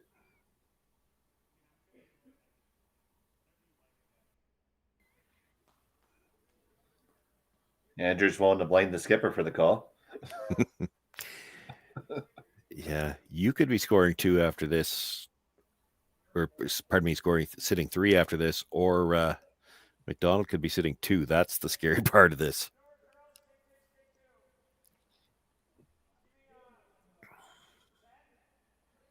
It's going to be the run. Yeah, I don't think you could ever sliver the yellow guard and hit the red across the yellow enough to really put yourself in trouble. So here's Tapera.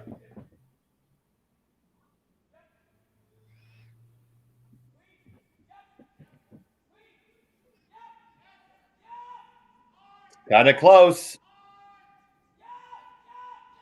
Oh, just wicket on the way by.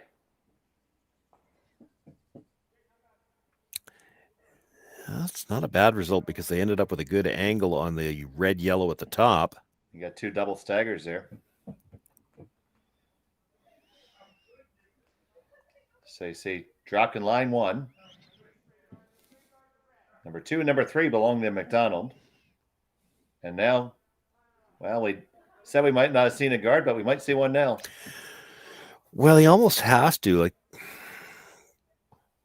because the red-yellow combination clears everything. We're still on Third's first stone. He probably has to guard it for now. The problem for Jordon McDonald is that you make this guard good, and Korey Dropkin can run it back without much risk of doing any harm to himself. A little trouble with the landing gear there. Well, I got it down without doing a go around.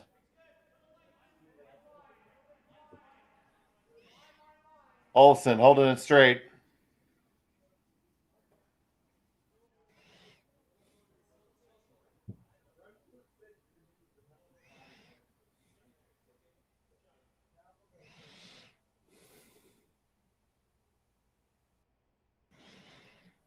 That's really high, buddy.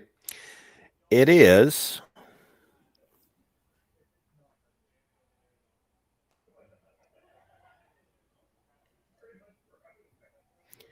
You could run the yellow straight back. That's what I was looking at and thinking about it. Even when they were playing the guard, you would have liked it to be a little tighter if you're Korey for that. That's a lot of distance between them, but you run the yellow straight back, red onto yellow.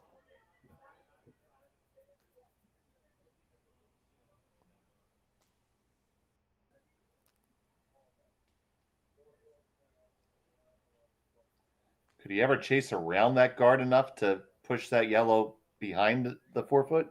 Well, you could pick it, yeah. The problem is you're losing your shooter with that. Oh no, I'm not even saying pick it. Curl around that guard that we're running. To get onto the red, you mean? Yeah. Maybe enough to tap it into the 4 foot, not enough to kill the yellow.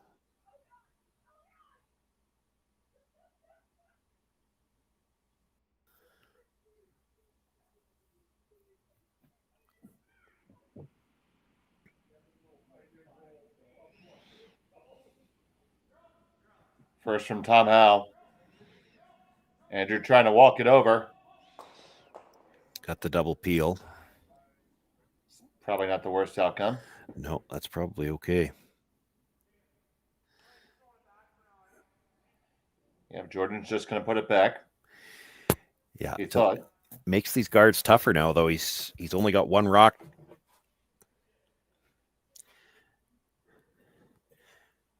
And ultimately, there's two red ones that he'd like to take both of them away. More important to take the top one away just this early, I think.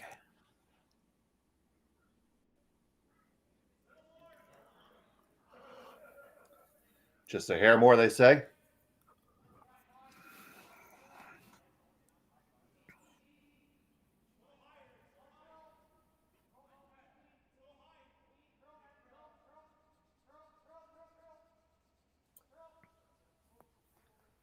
This will just bite a piece of the center line. Over curled on him just a touch, I think. Yeah, I don't know. I think the bigger issue is it's just way too long. You hear them talking about that, trying to get to it with the out turn now. Just as a draw, though. They're just looking draw top 4. Sit 2 for now. The question is, how deep do you want to be? I mean, McDonald's still got the slash on the yellow, so you don't want to be all the way back to the T line because he can slash it in. If you're up there where he taps the broom right now, then it's tough for him to you got to get a sliver underneath that yellow just so he can't tap it onto the stone at the back of the button.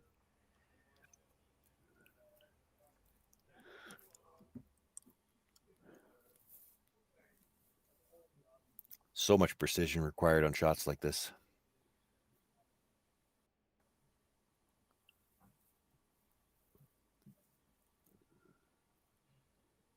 So right there in the forehead. Pretty much, right. Yeah. Leaning towards the left eye if you could. Just to get a sliver underneath that yellow so he can't tap it back to frozen.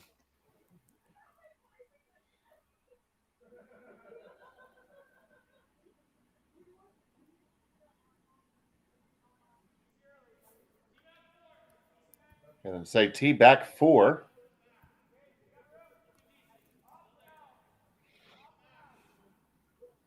Just letting it grind, trying to burn a little bit of the weight. Yeah, this looks like a lot yet. We're in 7th end. It should start to slow down in the middle. It's coming in. It's going to come all the way down to the pin. Yeah, that's just too deep.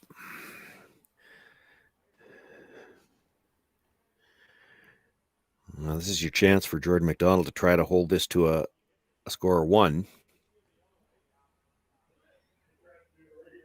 Oh, wow. I don't think there's any chance I'm throwing this with weight. You hit this across the top. The reds are coming back, killing the 2 yellows at the bottom. You roll the shooter out. You spill this across. You could give up 3 or 4. There's no way I'm throwing this that hard.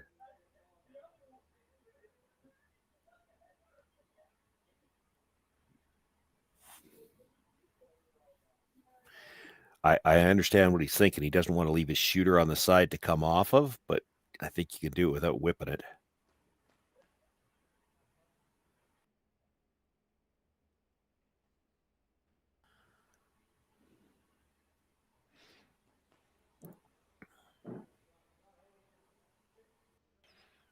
Boy, this is a risky amount of weight to throw, because when this yellow comes across, when it makes contact with the red, look at the way they're lined up. So it's going to come back, catch that yellow at the back of the forefoot.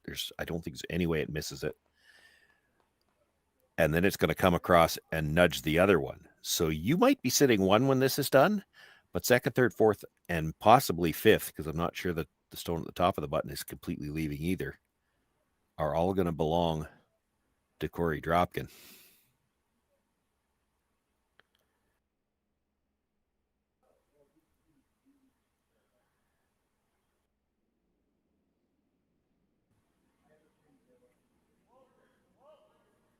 McDonald with his first.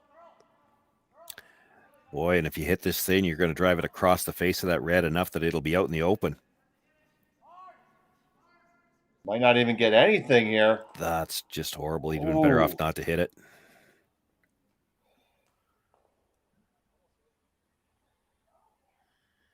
There is all kinds of trouble now for Jordon McDonald. Yep.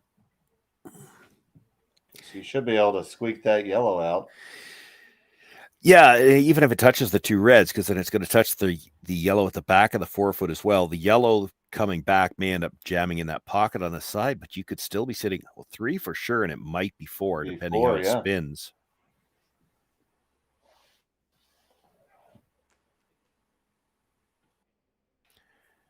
There was no reason to throw it that hard, and not a lot of good results available if you threw it that hard. Yeah, a little surprised they didn't talk about that one a little bit more. This is a key point in the game right here.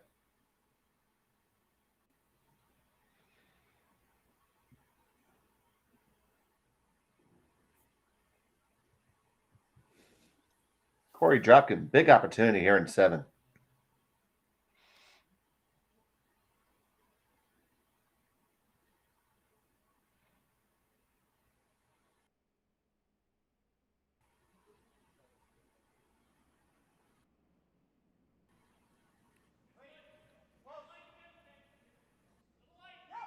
I think it's a little light.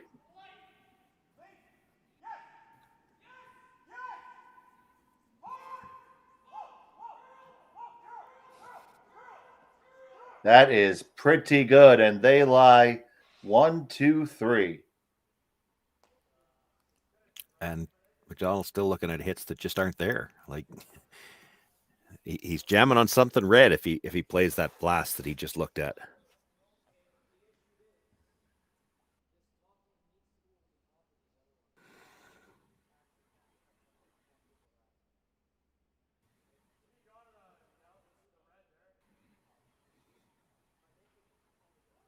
We hear him talking about it. They starting to see the jams there a little bit.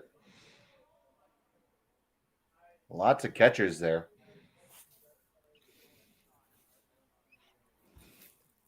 What's your best call there, Shawn? Go trip a breaker. Try to move the rocks around in the dark.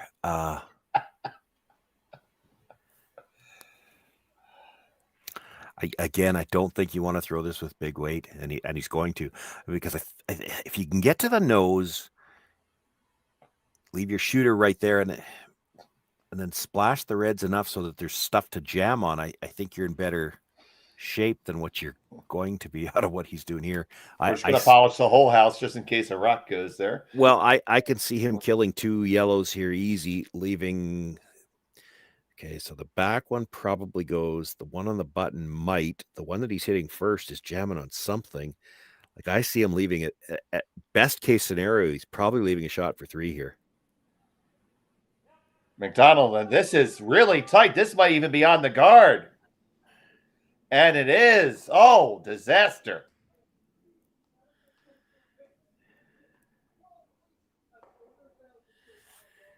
So it's a draw to the pile for 4. Yeah, splits there for 5. The nose hit on the one at the back 8's there for 5.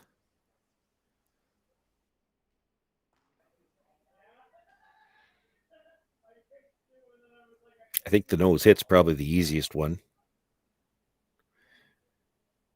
It jams on the red, but the red, or pardon me, the yellow, but the red at the top will be fifth shot after that. And I don't think we're probably playing the eighth end if he makes this.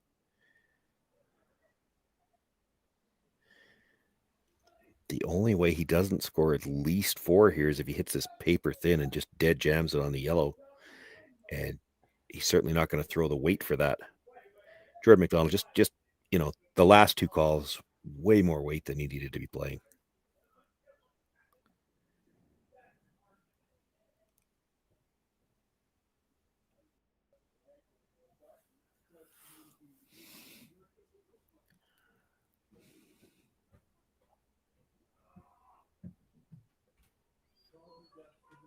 So Korey Dropkin playing a hit to get him bit full here.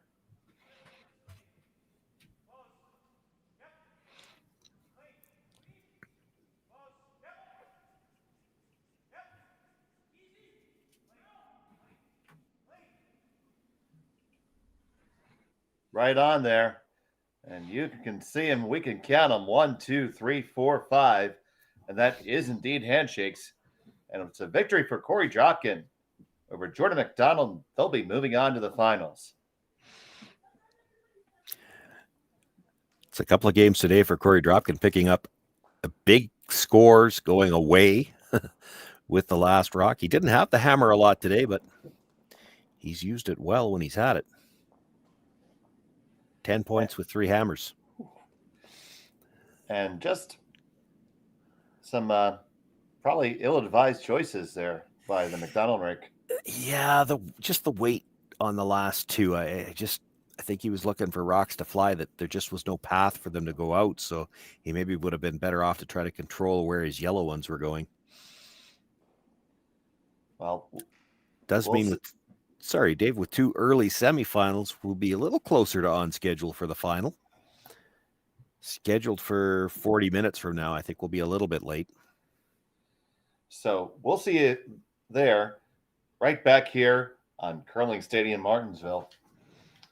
So for Shawn, Joyce, Matt Hone, Kai, and Jerry, I'm Dave Schmel. Thanks so much for watching.